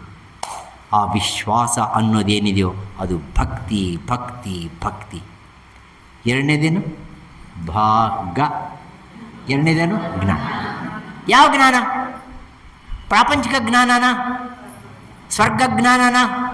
ಲೋಕಾಂತರ ಜ್ಞಾನನ? ಅಲ್ಲ. ಎಲ್ಲ ಬೇರೆ ಜ್ಞಾನಗಳು ಪರೋಕ್ಷ ಜ್ಞಾನಗಳು. ಆದರೆ ಯಾವುದ್ರ ಬಗ್ಗೆನೋ ನೀನು ತಿಳ್ಕೊತೀಯ. ನಿಜವಾಗಿರ್ತಕ್ಕಂಥ ಜ್ಞಾನ ಅಂತೆ ಆತ್ಮಜ್ಞಾನವೇ ಜ್ಞಾನ, ಅಧ್ಯಾತ್ಮ ಜ್ಞಾನವೇ ಜ್ಞಾನ. ಅಧ್ಯಾತ್ಮ ಜ್ಞಾನ ನಿತ್ಯತ್ವಂ ತತ್ವಜ್ಞಾನಾರ್ಥ ದರ್ಶನಂ ಏತತ್ ಜ್ಞಾನಂ ಇತಿ ಪ್ರೋಕ್ತಂ ಅಜ್ಞಾನಂ ನಥತೋನ್ಯಥಾ. ಗೀತೆಯಲ್ಲಿ ಹೇಳಿರ್ತಕ್ಕಂಥದ್ದು ಅಧ್ಯಾತ್ಮ ಜ್ಞಾನ. ಆ ಜ್ಞಾನ ಅನ್ನೋದು ಭಾಗವತದಲ್ಲಿ ಹೇರಳವಾಗಿ ಇದೆ. ಅದಕ್ಕೋಸ್ಕರನೇ ಭಾಗವತದಲ್ಲಿ 4 ಮುಖ್ಯವಾಗಿರ್ತಕ್ಕಂಥ ಶ್ಲೋಕಗಳಿವೆ. ಚತುಶ್ಲೋಕಿ ಭಾಗವತ ಅಂತದ್ದು 4 ಶ್ಲೋಕಗಳಿವೆ. ಭಾಗವತ ಎಲ್ಲ ಇದೆ. ಆ ಭಾಗವತದಲ್ಲಿ ಮೊದಲನೇ ಶ್ಲೋಕದಲ್ಲಿ ಏನು ಹೇಳಿದ್ದಾರೆ, ನಾನು ಶ್ಲೋಕ ಹೇಳೋಕೆ ಹೋಗಲ್ಲ, ಅದರಲ್ಲಿ ಮುಖ್ಯವಾಗಿರ್ತಕ್ಕಂಥ ವಿಷಯ ಏನು ಅಂತ ಮಾತ್ರ ನಿಮಗೆ ಹೇಳ್ತೀನಿ. ಮೊದಲನೇ ಆ ಭಾಗವತದಲ್ಲಿ, ಚತುಶ್ಲೋಕ್ಯ ಭಾಗವತದಲ್ಲಿ ಇರತಕ್ಕಂಥದ್ದು ಈ ಸೃಷ್ಟಿಗೆ ಮೂಲವು ಆದಿಯಾಗಿ ಇದ್ದಿದ್ದು ಯಾರು ಅಂದರೆ ನಾನೊಬ್ಬನೇ ಇದ್ದೆ. ಆಮೇಲೆ ಮಧ್ಯದಲ್ಲಿ ಇರೋದೇ ನಾನೊಬ್ಬನೇ. ಪ್ರಳಯ ಆದಮೇಲೆ ಯಾರು? ನಾನೊಬ್ಬನೇ ಇರೋದು, ನಾನು ಯಾರೂ ಇಲ್ಲ. ಇದಂತ ಸ್ವಾಮಿ, ಇದು ಭಾಗವತದಲ್ಲಿ ಮೊದಲನೇ ಚತುಶ್ಲೋಕಿ ಭಾಗವತದಲ್ಲಿ ಮೊದಲನೇ ಒಂದು ಶ್ಲೋಕದ ಅರ್ಥ ಇದು. ಆದಿಯಲ್ಲಿ ನಾನಿದ್ದೇನೆ. ನಿಜವಾಗಿ ಆದಿಯಲ್ಲಿ ಭಗವಂತನ ಒಬ್ಬನೇ ಇದ್ದ. ಇದಕ್ಕೊಂದು ಚಿಕ್ಕ ಕಥೆ ಹೇಳ್ತೀನಿ. ಇದು ಭಾಗವತದಲ್ಲಿರ್ತಕ್ಕಂಥ ಕಥೆನೇ. ನಿಮಗೆ ಗೊತ್ತಿದೆ, ಮಹಾವಿಷ್ಣುವು 22 ಅವತಾರಗಳು ಎತ್ತಿದ್ದಾನೆ. ದಶಾವತಾರಗಳು ಇವೆ. ದಶಾವತಾರಗಳು ಪ್ರಮುಖ. ಆದರೆ ಟೋಟಲ್ ನಂಬರ್ ಆಫ್ ಅವತಾರಗಳು ಎಷ್ಟು ಅಂದರೆ ಭಗವಂತನಿಗೆ 22. ಅದರಲ್ಲಿ ಮೊಟ್ಟ ಮೊದಲನೇದೇ ಅವತಾರ ಯಾವುದು? ಮತ್ಸ್ಯಾವತಾರ. ಮೊದಲನೇದು ಯಾವುದು? ಇದು ಮತ್ಸ್ಯಾವತಾರಕ್ಕೆ ಸಂಬಂಧಪಟ್ಟಿರ್ತಕ್ಕಂಥ ಕಥೆ ಇದು. ಆ ಮತ್ಸ್ಯ ಅವತಾರದ ಸನ್ನಿವೇಶದಲ್ಲಿ ಸತ್ಯವ್ರತ ಅನ್ನೋ ರಾಜ ಹೆಸರೇನು? ಸತ್ಯವ್ರತ. ನಾವು ಅಸತ್ಯವ್ರತ. ಅವನು ಸತ್ಯವ್ರತ. ನಾವು ಸತ್ಯವನ್ನು ಯಾವತ್ತೂ ಹೇಳೋದೇ ಇಲ್ಲ. ಅದಕ್ಕೋಸ್ಕರ ನಾವು ಯಾವ ವ್ರತವನ್ನು ಸ್ವೀಕಾರ ಮಾಡಿದ್ವಿ? ಅಸತ್ಯ ಹೇಳೋದೇ ಸ್ವೀಕಾರ ಮಾಡಿದ್ವಿ. ಅವನು ಮಾತ್ರ ಸತ್ಯವ್ರತ ರಾಜ. ಆ ಸತ್ಯವ್ರತ ಅವನು ಒಂದಾನೊಂದು ಸಂದರ್ಭದಲ್ಲಿ ಒಂದು ನದಿಗೆ ಹೋಗಿದ್ದಾನೆ. ನದಿಗೆ ಹೋಗಿ ಅಲ್ಲಿ ಅರ್ಘ್ಯವನ್ನು ಬಿಡಬೇಕು. ಅರ್ಘ್ಯವನ್ನು ಬಿಡಬೇಕು. ಕಥೆ ತುಂಬ ಸಂಕ್ಷಿಪ್ತವಾಗಿ ಮಾಡ್ತಾಯಿದ್ದೀನಿ, ತುಂಬ ದೊಡ್ಡ ಕಥೆ ಇದೆ. ಅರ್ಘ್ಯವನ್ನು ಕೊಡಬೇಕು. ಕೈನಿಂದ ಬೊಗಸೆಯಲ್ಲಿ ನೀರು ತೊಗೊಂಡಿದ್ದಾನೆ, ಹಿಂಗೆ ಹಾಕಬೇಕು. ನೋಡ್ತಾನೆ ಆ ಬೊಗಸೆಯಲ್ಲಿ ಒಂದು ಚಿಕ್ಕ ಮೀನು. ಏನದು? ಮೀನು. ಆ ಮೀನು ಹೇಳೋಕ್ಕೆ ಶುರು ಮಾಡ್ತು, ರಾಜ ಪಾಹಿಮಾಂ ಪಾಹಿಮಾಂ ರಕ್ಷಮಾಂ ರಕ್ಷಮಾಂ. ಏನಿದು ಆಶ್ಚರ್ಯ, ಮೀನು ಹೇಳ್ತಾ ಇದೆ. ಯಾತಕ್ಕೆ ರಕ್ಷಮಾಂ? ರಾಜನ ಧರ್ಮ ಏನು ಅಂದರೆ ರಕ್ಷಮಾಂ ಪಾಹಿಮಾಂ ಅಂದ ತಕ್ಷಣವೇ ರಕ್ಷಣೆ ಕೊಡೋದು. ಯಾತಕ್ಕೆ? ಏನಿಲ್ಲ, ನನ್ನನ್ನು ತಿಮಿಂಗಲಗಳು, ಈ ನೀರಿನಲ್ಲಿರ್ತಕ್ಕಂಥ ತಿಮಿಂಗಳು ನುಂಗು ಹಾಕ್ತಕ್ಕಂಥದ್ದಿವೆ, ನನ್ನನ್ನು ರಕ್ಷಣೆ ಮಾಡು. ಆಗ ಅಂದ್ಕೊಂಡ ದಯಾರ್ದ್ರ ಹೃದಯ ಸತ್ಯವ್ರತನದ್ದು. ಅದಕ್ಕೋಸ್ಕರ ಅದನ್ನು ತಗೊಂಡೋಗಿ ತನ್ನ ಕಮಂಡದಲ್ಲಿ ಹಾಕ್ಕೊಂಡ. ಕಮಂಡದಲ್ಲಿ ಆರಾಮಾಗಿತ್ತು ಆ ಮೀನು. ಮನೆಗೆ ತೊಗೊಂಡೋದ. ಮನೆಗೆ ತೊಗೊಂಡೋದ್ರೆ ಚಿಕ್ಕ ಮೀನು ಅದು ಮನೆಗೆ ತೊಗೊಂಡು ಹೋಗೋಷ್ಟೊತ್ತಿಗೆ ಕಮಂಡಲ ಎಷ್ಟಾಯಿತೋ ಅಷ್ಟಾಗಿತ್ತು. ಯಾವುದೋ ಮೀನು ಅಂದ್ಕೋಬೇಡಿ, ಅದಕ್ಕೆ ಅಂತರಾರ್ಥ ಇದೆ. ಇದು ಕಮಂಡಲ. ಅದೆಲ್ಲ ಅಷ್ಟು ವಿಶಾಲವಾಗಿತ್ತು. ಅಯ್ಯೋ ರಾಮನೇ, ನೋಡ್ತಾ ನೋಡ್ತಾ ದೊಡ್ಡದಾಗಿಬಿಟ್ಟಿದೆ ಇದು. ಇದು ಸರಿಯಾದಂಥ ಸ್ಥಾನ ಅಲ್ಲ. ಆದ ಕಾರಣ ಅದನ್ನು ತೊಗೊಂಡೋಗಿ ಒಂದು ಕುಂಭದಲ್ಲಿ ಹಾಕಿದ. ಕುಂಭ ಅಂದರೆ ಕೊಡ. ಮಾರನೇ ದಿವಸಕ್ಕೆ ಕುಂಭ ಎಷ್ಟಿದೆಯೋ ಅಷ್ಟಾಗಿದೆ. ಅದೇ ಕುಂಭಕ. ಅಷ್ಟಾಗಿದೆ ಅದು. ಅಯ್ಯೋ, ಇದೆಷ್ಟು ಲಿಸ್ಟ್ ಆಗಿಬಿಟ್ಟಿದೆ, ಇದಕ್ಕೆ ಸರಿ ಇಲ್ಲ ಅಂದರೆ ನಾವು ಕೂಪದಲ್ಲಿ ಹಾಕಿದ, ಬಾವಿಯಲ್ಲಿ ಹಾಕಿದ. ಅದು ಕೂಪವೆಷ್ಟಾಗಿದೆ ಅಷ್ಟಾಗಿದೆ. ಅದು ಆದಮೇಲೆ ಒಂದು ನದಿಯಲ್ಲಿ ಹಾಕಿದ. ಆಮೇಲೆ ತೊಗೊಂಡೋಗಿ ಸಮುದ್ರದಲ್ಲಿ ಹಾಕಿದ. ಸಮುದ್ರದಲ್ಲಿ ಹಾಕಿದ ಮೇಲೆ ನೋಡ್ತಾ ನೋಡ್ತಾ ನೋಡ್ತಾ ವಿಶಾಲವಾಯಿತು ಆ ಮೀನು. ಎಷ್ಟು ವಿಶಾಲವಾಯಿತು ಅಂದರೆ ಬೃಹದಾಕಾರವಾಗಿರ್ತಕ್ಕಂಥ ಮೀನಾಯಿತು. ಆವಾಗ ಹೇಳುತ್ತೆ ಸತ್ಯವ್ರತನಿಗೆ. ಆ ಸತ್ಯವ್ರತ ಮಹಾರಾಜೇ ಮನು, ವೈವಸ್ವತ ಮನು. ಆ ಮನುಗೆ ಹೇಳ್ತಾನೆ, ಹೇಳುತ್ತೆ ಆ ಮೀನು, ಸತ್ಯವ್ರತ, ಈ ಜಗತ್ತು ಎಲ್ಲವೂ ಪ್ರಳಯವಾಗ್ತಾ ಇದೆ. 7 ದಿವಸದಲ್ಲಿ ಪ್ರಳಯವಾಗುತ್ತೆ. ಜಲವ ಎಲ್ಲ ಸಂಪೂರ್ಣವಾಗುತ್ತೆ. ಮತ್ತೆ ಸೃಷ್ಟಿ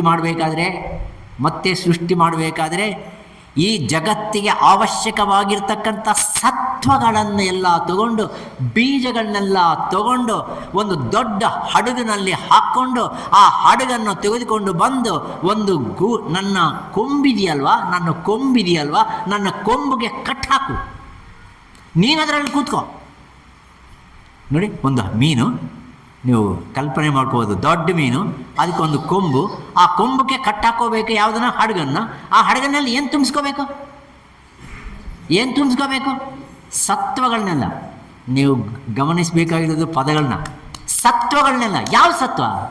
ಈ ಪ್ರಪಂಚಕ್ಕೆ ಮೂಲವಾಗಿರ್ತಕ್ಕಂಥ ಸತ್ವ ಯಾವುದು? ಪಂಚಭೂತಗಳು ಸತ್ವ. ಆ ಸತ್ವಗಳೇ ಇನ್ನೊಂದು ರೂಪವನ್ನು ತಾಳಿದ್ರೆ ಶಬ್ದ ಸ್ಪರ್ಶ ರೂಪ ರಸ ಗಂಧಾತ್ಮಕವಾಗಿರ್ತಕ್ಕಂಥ ಪಂಚ ತನ್ಮಾತ್ರಗಳು ಅಂತಾರೆ. ಶಾಸ್ತ್ರ ಇದು. ಪಂಚ ತನ್ಮಾತ್ರಗಳಂದ್ರೂ ಅಷ್ಟೇ, ಆ ಪಂಚಭೂತಗಳಂದ್ರೂ ಅಷ್ಟೇ. ಈ ಇಡೀ ವಿಶ್ವವನ್ನು ಆವರಿಸಿರ್ತಕ್ಕಂಥ ಮೂಲ ಪದಾರ್ಥಗಳು ಅಂದರೆ ಅದೇ. ಆ ಮೂಲ ಪದಾರ್ಥಗಳನ್ನೆಲ್ಲ ಸೇಕರಣೆ ಮಾಡಿಕೊಂಡು ಆ ಸತ್ಯವ್ರತ ಆ ಹಡಗಿನಲ್ಲಿ ಇಟ್ಕೊಂಡು ತಾನು ಕೂತ್ಕೊಂಡು ಆ ಪ್ರಳಯವು ಯಾವಾಗ ಆಗುತ್ತಾ ಅಂತಂದು ಕಾದ ಪ್ರಳಯವ ಆಯಿತು. ಶಾಂತವಾದ ಮೇಲೆ ಮತ್ತೆ ಆ ಸತ್ವಗಳನ್ನೆಲ್ಲ ತಗೊಂಡು ಆ ಮನು, ವೈವಸ್ವತ ಮನು ಈ ಜಗತ್ತನ್ನು ಸೃಷ್ಟಿ ಮಾಡಿದ. ಯಾರ ಅನುಗ್ರಹದಿಂದ?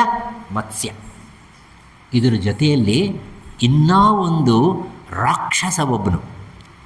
ಆ ರಾಕ್ಷಸ ಹಯಗ್ರೀವ ಅನ್ನೋ ರಾಕ್ಷಸ. ಹಯಗ್ರೀವ ಅನ್ನೋ ದೇವತನೂ ಇದೆ. ಹಯಗ್ರೀವ, ಹಯ ಅಂದರೆ ಕುದುರೆ, ಗ್ರೀವ ಅಂದರೆ ಕಂಠ.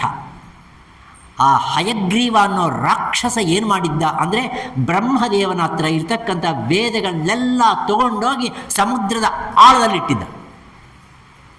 ಮಹಾವಿಷ್ಣು ಅಂದ್ಕೊಂಡ, ಇದು ಮಹಾವಿಷ್ಣುವಿನ ಮತ್ಸ್ಯಾವತಾರ. ಮಹಾವಿಷ್ಣುವು ಯಾವ ಅವತಾರವನ್ನು ಬೇಕಾದನ್ನು ಹಾಕ್ಕೋಬೋದು. ಈ ಅವತಾರ ಆ ಅವತಾರ ಅಂತಕ್ಕಂಥ ನಿರ್ಬಂಧನೆ ಅವನಿಗಿಲ್ಲ. ನಮಗೆ ಅವತಾರಕ್ಕೆ ನಿರ್ಬಂಧ ಇದೆ. ಭಗವಂತನಿಗೆ ಯಾವ ಬೇಕಾದನೋ ಅವತಾರ, ಯಾವಾಗ ಬೇಕಾದನೋ ಅವತಾರ, ಯಾವ ರೀತಿಯಾಗಿರ್ತಕ್ಕಂಥ ಆಕಾರವನ್ನಾದರೂ ಮಾಡ್ಕೋಬೋದು. ಇಷ್ಟೆಲ್ಲ ಆಕಾರಗಳು ಆಗಿದ್ರೂ ಅವನು ನಿರಾಕಾರ. ಇದು ಗಮ್ಮತ್ತು. ಭಗವಂತ ಎಷ್ಟೆಷ್ಟು ಆಕಾರಗಳನ್ನು ಹೊಂದಿದ್ರೂ ಅವನ ನಿಜ ಸ್ವರೂಪಕವಾಗಿರ್ತಕ್ಕಂಥ ಆಕಾರ ಯಾವುದಂದ್ರೆ ನಿರಾಕಾರ. ಆದ ಕಾರಣ ನಿರಾಕಾರವಾಗಿ ಸಾಕಾರ ರೂಪಕವಾಗಿರ್ತಕ್ಕಂಥ ಮತ್ಸ್ಯವನ್ನಾಗಿ ಮಹಾವಿಷ್ಣು ಸ್ವರೂಪ ಆ ಬ್ರಹ್ಮದೇವನಿಂದ ಕಳೆದು ಹೋಗಿರ್ತಕ್ಕಂಥ ವೇದ ರಾಶಿ ಏನಿದೆಯೋ ಆ ವೇದ ರಾಶಿಯನ್ನು ಹಯಗ್ರೀವನ ಸಂಹಾರ ಮಾಡಿ ಆ ವೇದಗಳನ್ನು ತೆಗೆದುಕೊಂಡು ಬಂದು ಮತ್ತೆ ಬ್ರಹ್ಮದೇವನಿಗೆ ಕೊಟ್ಟು, ಬ್ರಹ್ಮ ನೀನು ಚತುರ್ಮುಖ ಬ್ರಹ್ಮ. ವೇದಗಳೆಷ್ಟಪ್ಪ? ಆ 4 ವೇದಗಳೇ 4 ಮುಖಗಳಾಗಿರ್ತಕ್ಕಂಥ ಬ್ರಹ್ಮದೇವನಿಗೆ ಆ ವೇದಗಳನ್ನು ಕೊಟ್ಟು ಆ ವೇದ ಸಾಹಿತ್ಯವನ್ನು ನೀನು ಪ್ರಚರಣೆ ಮಾಡು. ಇಲ್ಲದ ಇದ್ದರೆ ಜ್ಞಾನ ಅನ್ನೋದು ಇಲ್ಲದೇ ಇರುತ್ತೆ. ಆದ ಕಾರಣವೇ ಬ್ರಹ್ಮದೇವನಿಗೆ ಸಹಾಯ ಮಾಡಿ ಈ ಮತ್ಸ್ಯ ಅವತಾರದಲ್ಲಿ ವೈವಸ್ವತ ಮನುವು ಮುಖಾಂತರ ಸೃಷ್ಟಿಯನ್ನು ಪ್ರಾರಂಭವನ್ನು ಮಾಡಿದ. ಹಾಗಾದರೆ ಈ ಸೃಷ್ಟಿಗೆ ಹಿಂದೆ ಇರ್ತಕ್ಕಂಥವ್ರು ಯಾರು? ಏನು ಎಲ್ಲ ಹೋಯ್ತಲ್ವ, ಎಲ್ಲ ಹೋಯ್ತು. ಆ ಎಲ್ಲ ಹೋಗಿರೋ ಹಿಂದೆ ಯಾರಿದ್ರು? ಇವನಿದ್ನೋ ಇಲ್ವೋ? ಇಲ್ವಾ? ನಿದ್ದೆ ಬರ್ತಾ ಇದೆ ಸ್ವಾಮಿ. ಇದ್ನೋ ಇಲ್ವೋ? ನಮ್ಮ ಹಿಂದೆ ಯಾರಿದ್ದಾರೆ? ನಮ್ಮ ಹಿಂದೆ ಒಂದು ನಿದ್ದೆ ಇದೆ. ನಿದ್ದೆ ಹಿಂದೆ ಅವನೇ. ಭಗವಂತನು ಆದಿಯಲ್ಲಿರ್ತಕ್ಕಂಥವನು ಭಗವಂತನೇ, ಮಧ್ಯದಲ್ಲಿ ಇರ್ತಕ್ಕಂಥವನು ಭಗವಂತನೇ. ಆದಿಯಲ್ಲಿರ್ತಕ್ಕಂಥ ಭಗವಂತನನ್ನು ಬ್ರಹ್ಮ ಅಂದರು ಸೃಷ್ಟಿ, ಮಧ್ಯದಲ್ಲಿ ಇರ್ತಕ್ಕಂಥ ಅದೇ ಪರಬ್ರಹ್ಮ ಸ್ವರೂಪವನ್ನು ವಿಷ್ಣು ಅಂದರು, ಮತ್ತು ಅಂತ್ಯದಲ್ಲಿ ಲಯ ಸ್ವರೂಪಕವಾಗಿರ್ತಕ್ಕಂಥ ಅದೇ ಅವತಾರವನ್ನೇ, ಅದೇ ಪರಬ್ರಹ್ಮ ಸ್ವರೂಪವನ್ನೇ ಇನ್ನೊಂದು ಹೆಸರಿಟ್ಟರು. ಏನದು? ಮತ್ತು ಬ್ರಹ್ಮ ವಿಷ್ಣು ರುದ್ರ ಅನ್ನುವ ಈ 3 ಹೆಸರುಗಳು ಯಾರಿಗೆ ಅಂದರೆ ಒಬ್ಬ ಪರಬ್ರಹ್ಮ ವಸ್ತುವಿಗೆ ಹೊರತು ಅನ್ಯವಲ್ಲ. ಅಷ್ಟೇ ಅಲ್ಲ, ಭವಿಷ್ಯತ್ ಕಾಲದಲ್ಲಿ ಈ ನಾನೇ ಇದ್ದೀನಿ, ವರ್ತಮಾನ ಕಾಲದಲ್ಲಿ ಇದ್ದೀನಿ, ಮತ್ತು ಭೂತ ಕಾಲದಲ್ಲಿ ಇದ್ದೀನಿ. ಆತ್ಮೀಯರೇ, ವರ್ತಮಾನ ಭೂತ ಭವಿಷ್ಯತ್ ಕಾಲಗಳು ಅನ್ನುವ ಈಶ್ವರ ಕಾಲಗಳು. ಅದರ ಬಗ್ಗೆ ಕಲ್ಪನೆ ನಮಗಿಲ್ಲ. ನಾವು ಹಿಂದೆ ನಾವು ಹುಟ್ಟೋಕೆ ಮುಂದೆ ಏನಾಗಿದ್ವಿ ಅಂತ ನಿಮ್ಮನ್ನು ಕೇಳಿದ್ರೆ ಏನಾಗಿದ್ವೋ ನೀವು ಮತ್ತೆ ಏನೇನೋ ಹೇಳಬೇಡಿ. ಏನೇನೋ ಆಗಿದ್ದೀರಿ ಆದ ಕಾರಣ ಹಿಂಗಾಗಿದ್ದೀರಿ ಅಂತಂದು ಹೇಳಬೇಡಿ, ಭಯ ಆಗುತ್ತೆ. ಅದಕ್ಕೋಸ್ಕರನೇ ಕನಕದಾಸ ಹೇಳ್ತಾನೆ, ಆಯುವಿರುವಷ್ಟರಲ್ಲಿ ಸುಲಭೋಪಾಯದ್ಯಂ ಸುಖಿಯಾಗದೆ ಈ ನರಕಾಯವನ್ನು ವ್ಯರ್ಥದಲ್ಲಿ ಕಳೆದರೆ ತನಗೆ ಮುಂದೆ ಇನ್ನು ನಾಯಿ ನರಿ ಗೂಕ. ಅದೆಲ್ಲ ಹೇಳಿದ್ರೆ ಬೇಜಾರಾಗುತ್ತೆ. ಮುಂದೆ ನನಗೇನಾಗುತ್ತೆ ಅಂದರೆ ನಾಯಿಯಾಗಿ ಹುಡ್ತೀನೋ, ನರಿಯಾಗಿ ಹುಡ್ತೀನೋ, ಗೂಕಾಗಿ ಹುಡ್ತೀನೋ, ಕೋತಿಯಾಗಿ ಹುಡ್ತೀನೋ, ಸಿಂಹವಾಗಿ ಹುಡ್ತೀನೋ, ಚೇಳಾಗಿ ಹುಡ್ತೀನೋ, ಸೊಳ್ಳೆಯಾಗಿ, ಅಬ್ಬಬ್ಬಬ್ಬ ಏನಾಗಿ ಹುಡ್ತೀನೋ ಗೊತ್ತಿಲ್ಲ. ಇವಾಗ ಏನಾದರೂ ಒಳ್ಳೇದು ಮಾಡಿದ್ರೆ ಮತ್ತೆ ಶಾರದಾಶ್ರಮಕ್ಕೆ ಬರುವ ಥರ ಆಗಿಬಿಟ್ರೆ ಸಾಕಪ್ಪ. ಮತ್ತು ಹಿಂದೆ ಏನಾಗಿದೆ ಗೊತ್ತಿಲ್ಲ. ಹಿಂದೇನು ಇರ್ತಕ್ಕಂಥ ಸ್ವರೂಪವು ಭೂತಕಾಲ ಅನ್ನೋದು ನಮಗೆ ಈಶ್ವರ ಕಾಲದಲ್ಲಿ ಅಂದಾಜು ಮಾಡೋಕ್ಕಾಗೋದಿಲ್ಲ. ಆದರೆ ನಮಗೆ ಅನುಭವಕ್ಕೆ ಬರ್ತಕ್ಕಂಥ ಕಾಲಗಳು 3 ಇದು ವೇದಾಂತ. ಒಂದು ಜಾಗೃತ, ಇನ್ನೊಂದು ಸ್ವಪ್ನ, ಇನ್ನೊಂದು ಸುಷುಪ್ತಿ. ನಾನು ತುಂಬ ಆಳವಾಗಿ ಹೋಗೋದಿಲ್ಲ. ಸಿಂಪ್ಲಿ ವರ್ತಮಾನ ಕಾಲ = ಜಾಗೃತ. ಇವಾಗ ನೀವು ಜಾಗೃತ ಆಗಿದ್ದೀರಲ್ವ? ಜಾಗೃತ ಆಗಿದ್ದೀರಾ? ಇದ್ದೀವಿ ಅಂತ ಕೆಲವರು ಹೇಳ್ತಾರೆ, ಎಲ್ಲರೂ ಸುಮ್ಮನೆ ಇದ್ದಾರೆ. ಇದ್ದೀರಾ? ಬಲವಾಗಿದ್ದೀರಾ? ಎಚ್ಚರಿಕೆ ಆಗಿದ್ದೀರಾ? ಕೇಳ್ತಾ ಇದ್ದೀರಾ? ಅಬ್ಬಾ, ನೀವು ಜಾಗೃತೆಯಲ್ಲೇ ಇದ್ದೀರಿ. ಇದು ವರ್ತಮಾನ ಕಾಲ. ಆದರೆ ಜಸ್ಟ್ 1 ನಿಮಿಷ ಹಿಂದೆ ಕಳೆದು ಹೋಗಿರ್ತಕ್ಕಂಥ ಕಾಲ ಏನನ್ನಬೇಕು? ಇದು ಜೀವಕ್ಕೆ ಸಂಬಂಧಪಟ್ಟಿರ್ತಕ್ಕಂಥದ್ದು ಏನು ಅಂದರೆ ಅದು ಸುಷುಪ್ತಿ. ಸುಷುಪ್ತಿಯೇ ಅದು ಭೂತಕಾಲ, ಕಳೆದು ಹೋಗಿರ್ತಕ್ಕಂಥ ಕಾಲ. ಸ್ವಾಮಿ, ರಾತ್ರಿ ನನಗೆ ಎಷ್ಟು ಚೆನ್ನಾಗಿ ನಿದ್ದೆ ಬಂದಿತ್ತು ಗೊತ್ತಾ? ಅದು ಭೂತಕಾಲನ ವರ್ತಮಾನ ಕಾಲನ? ಇವಾಗ ನಿದ್ದೆ ಮಾಡ್ತಾಯಿದ್ರೆ ನಿದ್ದೆ ಆಗಿದೆಯೋ? ಬಂದಿದ್ವಿ, ಪ್ರಾರ್ಥನೆ ಮಾಡ್ತಾ ಇದ್ರಿ, ಅವಾಗ ನಿದ್ದೆ ಬರ್ತಾ ಇತ್ತು. ಇವಾಗ ಮತ್ತೆ ನೀವು ಎಚ್ಚರಿಕೆ ಅಂದ್ರಲ್ಲ ಬತ್ತು. ಮತ್ತು ಹಿಂದೆ ಇರ್ತಕ್ಕಂಥ ಕಾಲ ಯಾವುದು? ಸುಷುಪ್ತಿ. ಇವಾಗ ಕಾಲ ಯಾವುದು? ಜಾಗೃತ ವರ್ತಮಾನ. ಇನ್ನು ಮುಂದೆ ಏನು ಬರುತ್ತೋ ಗೊತ್ತಿಲ್ಲ, ಸ್ವಪ್ನ. ಮನೆಗೆ ಹೋಗಿ ಒಳ್ಳೆ ಮೊಸರನ್ನ ತಿಂದು ನಿದ್ದೆ ಮಾಡೋಕ್ಕೆ ಶುರು ಮಾಡಿದ್ರೆ ಗೊರ್ರ ಸ್ವಲ್ಪ ಹೊತ್ತಾದಮೇಲೆ ಆಮೇಲೆ ಶುರುವಾಗುತ್ತೆ. ಏನು ವಿಚಿತ್ರವಾಗಿರ್ತಕ್ಕಂಥ ಕನಸುಗಳು. ಅಲ್ಲಿ ಹಾವುಗಳು, ಚೇಡುಗಳು, ಅದು ಇದು ಎಲ್ಲ ನೋಡ್ತೀರಿ. ಅಷ್ಟೇ ಅಲ್ಲ, ನೀವೇ ಸತ್ತೋಗಿರ್ತೀರಿ, ನಿಮ್ಮನ್ನೇ ಎತ್ಕೊಂಡು ಹೋಗ್ತಾ ಇರ್ತಾರೆ. ಅದ ಮೇಲೆ ಚಟ್ಟಮಲ್ಲಿ ಇಟ್ಟಿರ್ತಾರೆ. ಆಮೇಲೆ ಅಗ್ನಿಸ್ಪರ್ಶ ಆಗಬೇಕು. ಅಗ್ನಿಸ್ಪರ್ಶ ಆಗುವಾಗ ಅಯ್ಯಯ್ಯಪ್ಪ ಎಂತ ಆಗ್ಬಿಡ್ತು. ಅಂದರೆ ಅದು ಎಂಥದ್ದು ಬರುತ್ತೆ, ಯಾವ ಸ್ವಪ್ನ ಬರುತ್ತೆ ಗೊತ್ತಿಲ್ಲ. ಭವಿಷ್ಯತ್ ಕಾಲದಲ್ಲಿ ನಿಮಗೇನಾಗುತ್ತೆ ಅನ್ನೋದು ಗೊತ್ತಿಲ್ಲ. ನಾಳೆ ಏನಾಗುತ್ತೆ ಗೊತ್ತಿಲ್ಲ. ಜೀವಕಾಲಗಳು ಜಾಗೃತ, ಸ್ವಪ್ನ, ಸುಷುಪ್ತಿ ಅನುಭವದಲ್ಲಿ ಇರಬಹುದಾಗಿರ್ತಕ್ಕಂಥ ಕಾಲಗಳು. ಈಶ್ವರ ಕಾಲಗಳು ವರ್ತಮಾನ, ಭೂತ, ಭವಿಷ್ಯತ್ ಕಾಲಗಳು. ಇವಾಗ ನೀವು ಹೇಳಿ, ಭೂತಕಾಲದಲ್ಲಿ ಅಂದರೆ ನಿದ್ದೆ ಮಾಡುವಾಗ ಭಗವಂತನ ಇದ್ನ ಇಲ್ವಾ? ಇದನ್ನ ಇಲ್ಲ ಅಂದಿದ್ರೆ ಹಾಗೆ ನಿದ್ದೆ ಬರ್ತಾಯಿದೆ. ಅಂದರೆ ನೀವು ಸುಷುಪ್ತಿಯಲ್ಲಿ ಆ ಭಗವಂತ ನಿಮ್ಮನ್ನು ಕಾಪಾಡಿದಾನಲ್ವ, ನಿಮ್ಮನ್ನು ಕಾಪಾಡಿದಾನೆ. ನಿಮ್ಮಲ್ಲಿ ಇರ್ತಕ್ಕಂಥ ಇಂದ್ರಿಯ ವ್ಯಾಪಾರ ಎಲ್ಲವೂ ಲಯವಾಗಿರ್ತಕ್ಕಂಥ ಸಂದರ್ಭದಲ್ಲಿ ನಿನ್ನನ್ನು ಕಾಪಾಡಿಕೊಂಡು ಮತ್ತೆ ಸ್ವಿಚ್ ಹಾಕಿ ನಿನಗೆ ಜಾಗೃತಿಗೆ ತಂದಿದ್ದಾನಲ್ವ, ಆದ ಕಾರಣ ಭಗವಂತ ಇದ್ದಾನೆ, ಭೂತಕಾಲದಲ್ಲಿ ಇದ್ದಾನೆ. ಇವಾಗ ಇದ್ದಾನೆ ಅನ್ನಿಸ್ತೆ ಅಲ್ವಾ? ಅನ್ನಿಸ್ತೆ. ಯಾಕೆ ಅಂದರೆ ಕೇಳ್ತಾ ಇದ್ದೀರಿ, ನೋಡ್ತಾ ಇದ್ದೀರಿ, ಮಾತಾಡ್ತಾ ಇದ್ದೀರಿ, ಯೋಚನೆ ಮಾಡ್ತಾ ಇದ್ದೀರಿ, ಯಾವಾಗ ಸ್ಟಾಪ್ ಮಾಡ್ತಾರೆ ಸ್ವಾಮಿಗಳು ಅಂತಲೂ ಅಂದ್ಕೊಳ್ತಾ ಇದ್ದೀರಿ. ಇದೆಲ್ಲ ಮಾಡ್ತಾ ಇದ್ದೀರಿ ಅಂದರೆ ಜಾಗೃತೆಯಲ್ಲಿ ಇದ್ದೀರಿ. ಮತ್ತು ಭವಿಷ್ಯತ್ ಕಾಲದಲ್ಲಿ ಸ್ವಪ್ನದಲ್ಲಿ ಖಂಡಿತವಾಗಿ ಇದ್ದಾನೆ ಅಂತಂದು ಭಾವನೆ ಮಾಡಬೇಕು. ಕಾರಣ ಏನಂದರೆ ಅನುಮಾನ ಪ್ರಮಾಣ. ಅಲ್ಲಿ ಅನುಮಾನ ಪ್ರಮಾಣ, ಇದು ಪ್ರತ್ಯಕ್ಷ ಪ್ರಮಾಣ, ಅದು ಭೂತ ಪ್ರಮಾಣ. ಯಾವ ಪ್ರಮಾಣದಿಂದಾಗಲಿ ಆ ಭಗವತ್ ಸ್ವರೂಪ, ಚೈತನ್ಯ ಸ್ವರೂಪ ಜಾಗ್ರತ್, ಸ್ವಪ್ನ, ಸುಷುಪ್ತಿಗಳಲ್ಲಿ ಅನುಸ್ಯೂತವಾಗಿ ಇದ್ದಾನೆ. ಆದ ಕಾರಣವೇ ಜಾಗ್ರತ್, ಸ್ವಪ್ನ, ಸುಷುಪ್ತಿಷು ಸ್ಫುಟತರ ಯಾಸಂಬಿ ವಿಜೃಂಭತೆ ಯಾ ಬ್ರಹ್ಮಾದಿ ಪಿಪೀಲಿ ಕಾಂತ ತನುಷು ಪ್ರೋತಾ ಜಗತ್ ಸಾಕ್ಷಿಣಿ ಸೈವಾಹಂ ನ ಚ ವಸ್ತ್ವಿದಿ ದೃಢ ಪ್ರಜ್ಞಾಹಿ ಯಸ್ಯಾಸ್ತಿ ಚೇತ್ ಸಂಚಾಸ್ತ ಚೇತ್ ಚಂಡಾಲೋಸ್ತು ಸತು ದ್ವಿಜೋಸ್ತು ಗುರುಹು ಇತಿ ಏಷಾ ಮನೀಷಾ ಮಮ ಅಂತಂದು ಶಂಕರ ಭಗವತ್ಪಾದಾಚಾರ್ಯರು ಹೇಳಿದಂಗೆ 3 ಕಾಲಗಳಲ್ಲಿ ಆ ಭಗವಂತನು ಇರುವಿಕೆ, ಅಸ್ತಿತ್ವ, the existence of the truth is there in the past, present and the future. ಈ ವಿಷಯವನ್ನೇ ಚತುಶ್ಲೋಕಿ ಭಾಗವತದಲ್ಲಿ ಮೊದಲನೇ ಶ್ಲೋಕ ಇದೆ. ಆ ಭಗವಂತ ಹಿಂದೆ, ಇವಾಗಲೂ, ಮುಂದೆ ಇರ್ತಾನೆ. ಆದರೆ ನಮಗೆ ಗೊತ್ತಾಗ್ತಾ ಇಲ್ಲ ಅಲ್ವಾ? ನಿನಗೆ ಗೊತ್ತಾಗ್ತಾ ಇಲ್ಲ ಅಂದರೆ ಅದರ ಜೊತೆಯಲ್ಲಿ ಇನ್ನೊಂದಿದೆ, ಅದು ಮಾಯ. ಅದೇನದು? ಮಾಯ. ಆ ಮಾಯ ಅನ್ನೋದು ಎಲ್ಲಿಂದ ಬಂತು? ಮಾಯ, ಆ ಮಾಯ ಬಂದಿರೋದು ಎಲ್ಲಿಂದನೋ ಅಲ್ಲ, ಅವನಿಂದನೇ ಬಂದಿದೆ. ಅವನಿಂದನೇ ಬಂದು ಅವನ್ನೇ ಮರೆ ಮಾಡಿ ಅವನ್ನ ಜ್ಞಾನವನ್ನು ತಪ್ಪಿಸ್ತಕ್ಕಂಥ ಯಾವ ಶಕ್ತಿಯುತವಾಗಿರ್ತಕ್ಕಂಥ ಒಂದು ಪ್ರಕೃತಿ ಇದೆಯೋ ಅದು ಮಾಯನಪ್ಪ. ಅದೂ ಇದೆ. ಅದು ಇದೆ ಅಂದರೆ ಇದೆ, ಇಲ್ಲ ಅಂದರೆ ಇಲ್ಲ.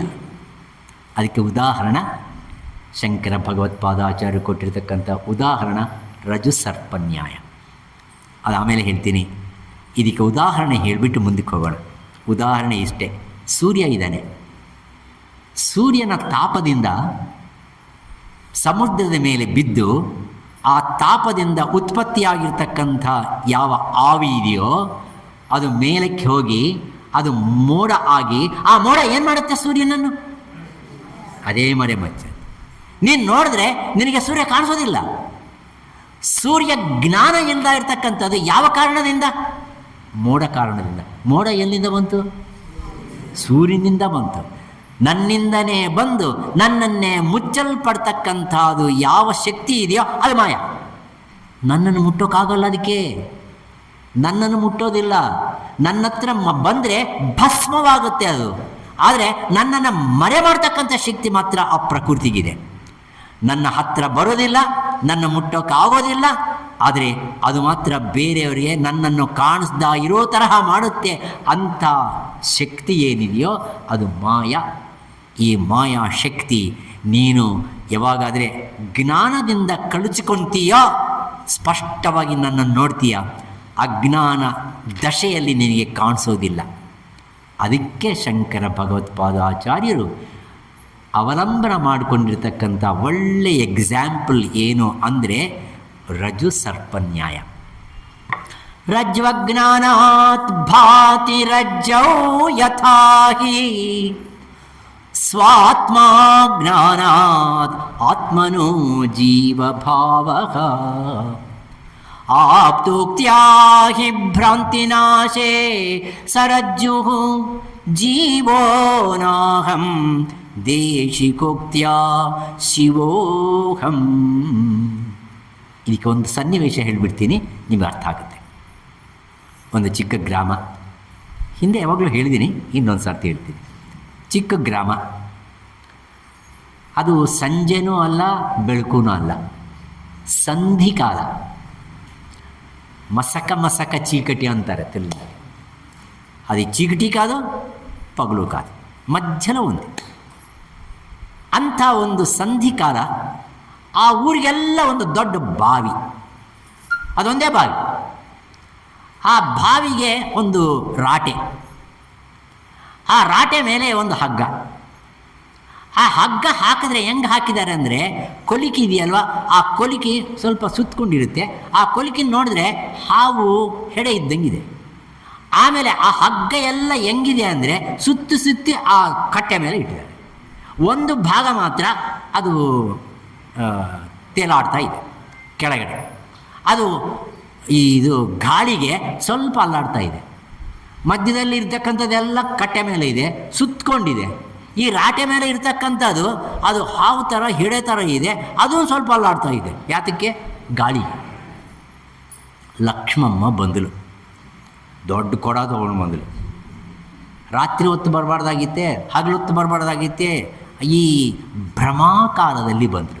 ಭ್ರಮ ಸಂಧಿಕಾಲ. ಆ ಕಾಲದಲ್ಲಿ ಬಂದು ಅದು ನೀರು ಕೊಡ ತೊಗೊಂಡು ಹೋಗ್ಬೇಕಂತ ನೋಡ್ತಾಳೆ. ಏನಾಯಿತು? ಭಯ ಆಯಿತು. ಭಯ ಯಾಕೆ ಬಂತು? ಹೆಂಗೆ ಬಂತದು? ಹೆಂಗೆ ಬಂತು ಗೊತ್ತಿಲ್ಲ. ಭಯ ಹೇಗೆ ಬಂತು ಅನ್ನೋದು ಗೊತ್ತಿಲ್ಲ. ಇದು ಮಾಯ ನೋಡಿ. ನಿಜವಾಗಿ ಭಯ ಬರೋ ಅವಶ್ಯಕತೆ ಇಲ್ಲ. ಭಯ ಹೆಂಗೆ ಬಂತು ಅಂದರೆ ಅದಕ್ಕೆ ಎಕ್ಸ್ಪ್ಲನೇಷನ್ ಮಾಡೋಕ್ಕಾಗೋದಿಲ್ಲ. Ineffable, it can not be explained. ಮಾಯ ಅದನ್ನು ಅವಮಾನಸ ಗೋಚರ. ಅದು ಭಯ ಆಯಿತು, ಮೂರ್ಛೆ ಬಿದ್ದಳು, ಕೊಳ ಬಿದ್ದೋಯ್ತು. ಲಕ್ಷ್ಮಮ್ಮ ಬಿದ್ದೋದ್ಲು, ಲಕ್ಷ್ಮಮ್ಮ ಬಿದ್ದೋದ್ಲು, ಲಕ್ಷ್ಮಮ್ಮ ಬಿದ್ದೋದ್ಲು. ಯಾಕೆ ಬಿದ್ದೋದ್ಲು? ಹಾವು ನೋಡ್ಬಿಟ್ಲು. ಹಾ ಅಂತಾಳೆ. ಹಾವಿದೆ ಅಲ್ಲಿ. ಹಾವಿದೆ ಅಂತಂದು ಎಲ್ಲರೂ ಕೂಗ್ತಾರೆ, ಯಾರು ಹತ್ರಕ್ಕೆ ಬರೋದೇ ಇಲ್ಲ. ಎಲ್ಲರೂ ತುಪಾಕಿ ತಗೋ, ಅದು ತಗೋ, ಕತ್ತಿ ತಗೋ, ಕಟ್ಟಿಗೆ ತಗೋ, ಅದೇನು ತಗೋ, ಎಲ್ಲ ಸರಂಜಾಮ ರೆಡಿ ಆಯಿತು. ಅಷ್ಟು ಗಲಾಟೆ ಆಗ್ತಾಯಿದ್ರೆ ಸಾವಿರುತ್ತೆ ಅಲ್ಲಿ. ಪಕ್ಕದಲ್ಲಿ ಒಂದು ಚಿಕ್ಕ ಗುಡಿಸಲಿತ್ತು. ಆ ಗುಡಿಸಿನಲ್ಲಿ ಒಬ್ಬ ಮುದುಕಿ ಇದ್ದಳು, ಜ್ಞಾನಿ, ಆಪ್ತರಾಗಿರ್ತಕ್ಕಂಥ ಅವಳು ಕೂತಿದ್ದಳು. ಯಾಕ್ರೋ ಗಲಾಟೆ ಮಾಡ್ತಾ ಇದ್ದೀರಾ? ಯಾಕ್ರೋ? ಲಕ್ಷ್ಮಮ್ಮ ಬಿದ್ದೋಗ್ಬಿಟ್ಟಿದಲ್ಲ, ಹಾವು ಅಲ್ಲೂ, ಹಾವು ಎಲ್ಲ ಹಾವು. ನೋಡು, ಅದ್ರ ಮೇಲೆ ಹಾವು ಅಲ್ಲಾಡ್ತಾ ಇದೆ, ಬುಸ್ ಬುಸ್ ಅಂತ ಇದೆ. ಇನ್ನೂ ಜಾಸ್ತಿ ಮಾಡ್ತಾರೆ. ತೋಕೆ ಅಲ್ಲಾಡ್ತಾ ಇದೆ. ಆಗ ಅದ್ರ ಮೇಲೆ ಇಷ್ಟೆಲ್ಲ ಗಲಾಟೆ ಆಗ್ತಾ ಇದ್ರೆ ಹಾವಿರುತ್ತೆ ಅಂದ್ರು. ಇಲ್ಲ, ನೀನು ಬುದ್ಧಿ ಇಲ್ಲ, ನಿನಗೆ ಮುದುಕಿ, ನೀನು ಸಾಯೋಕೆ ರೆಡಿ ಆಗಿದ್ದೀ, ನೀನು ಜ್ಞಾನ ಇಲ್ಲ ಅಂಥದ್ದಿಲ್ಲ. ಸುಮ್ಮನೆ ಇರ್ರ, ನಾನು 2 ವಸ್ತುಗಳು ತೊಗೊಂಡು ಬರ್ತೀನಿ. ಒಂದು ದೀಪ, ಇದು ಜ್ಞಾನ ಒಂದು ದೀಪ. ಒಂದು ಕಟ್ಟಿಗೆ. ಏಕಮೇವ ದ್ವಿತೀಯಂ ಬ್ರಹ್ಮಾನೇಹ ನಾಸ್ತಿ ಕಿಂಚನ ಅನ್ನೋ ವಾಕ್ಯವೇ ಒಂದು ಕಟ್ಟಿಗೆ. ಆ 2 ತೊಗೊಂಡು ಬಂದರು. ಆ ಮುದುಕಿ ಬಂದು ಭಯ, ನಿರ್ಭಯವಾಗಿ, ಭಯನೇ ಇಲ್ಲ. ವಸ್ತು ಜ್ಞಾನ ಇದ್ದರೆ ಭಯ ಇಲ್ಲ, ವಸ್ತು ಜ್ಞಾನ ಇಲ್ಲದ ಇದ್ದರೆ ಭಯ. ಅಜ್ಞಾನದಿಂದ ಭಯ, ಜ್ಞಾನದಿಂದ ಭಯ ನಿರ್ಮೂಲನ ಆಗುತ್ತೆ. ಆ ಮುದುಕಿಗೆ, ವಿವೇಕವಂತರಾಗಿರ್ತಕ್ಕಂಥ ಅನುಭವಿಗೆ ಆಪ್ತ ಉಕ್ತಿಯ ಅಹಿಭ್ರಾಂತಿನಾಶೇ ಸರಜ್ಜು ಬಂದು ಆ ದೀಪವನ್ನು ಎಲ್ಲ ತೋರಿಸ್ತಾಳೆ. ಅದು ಕೊಲಿಗೆ ಆ ಕಟ್ಟಿಗೆ ತಗೊಂಡು ಹೊಡಿತಾಳೆ. ಅದೇನು ನಿರ್ಜೀವವಾಗಿರ್ತಕ್ಕಂಥ ಹಗ್ಗ.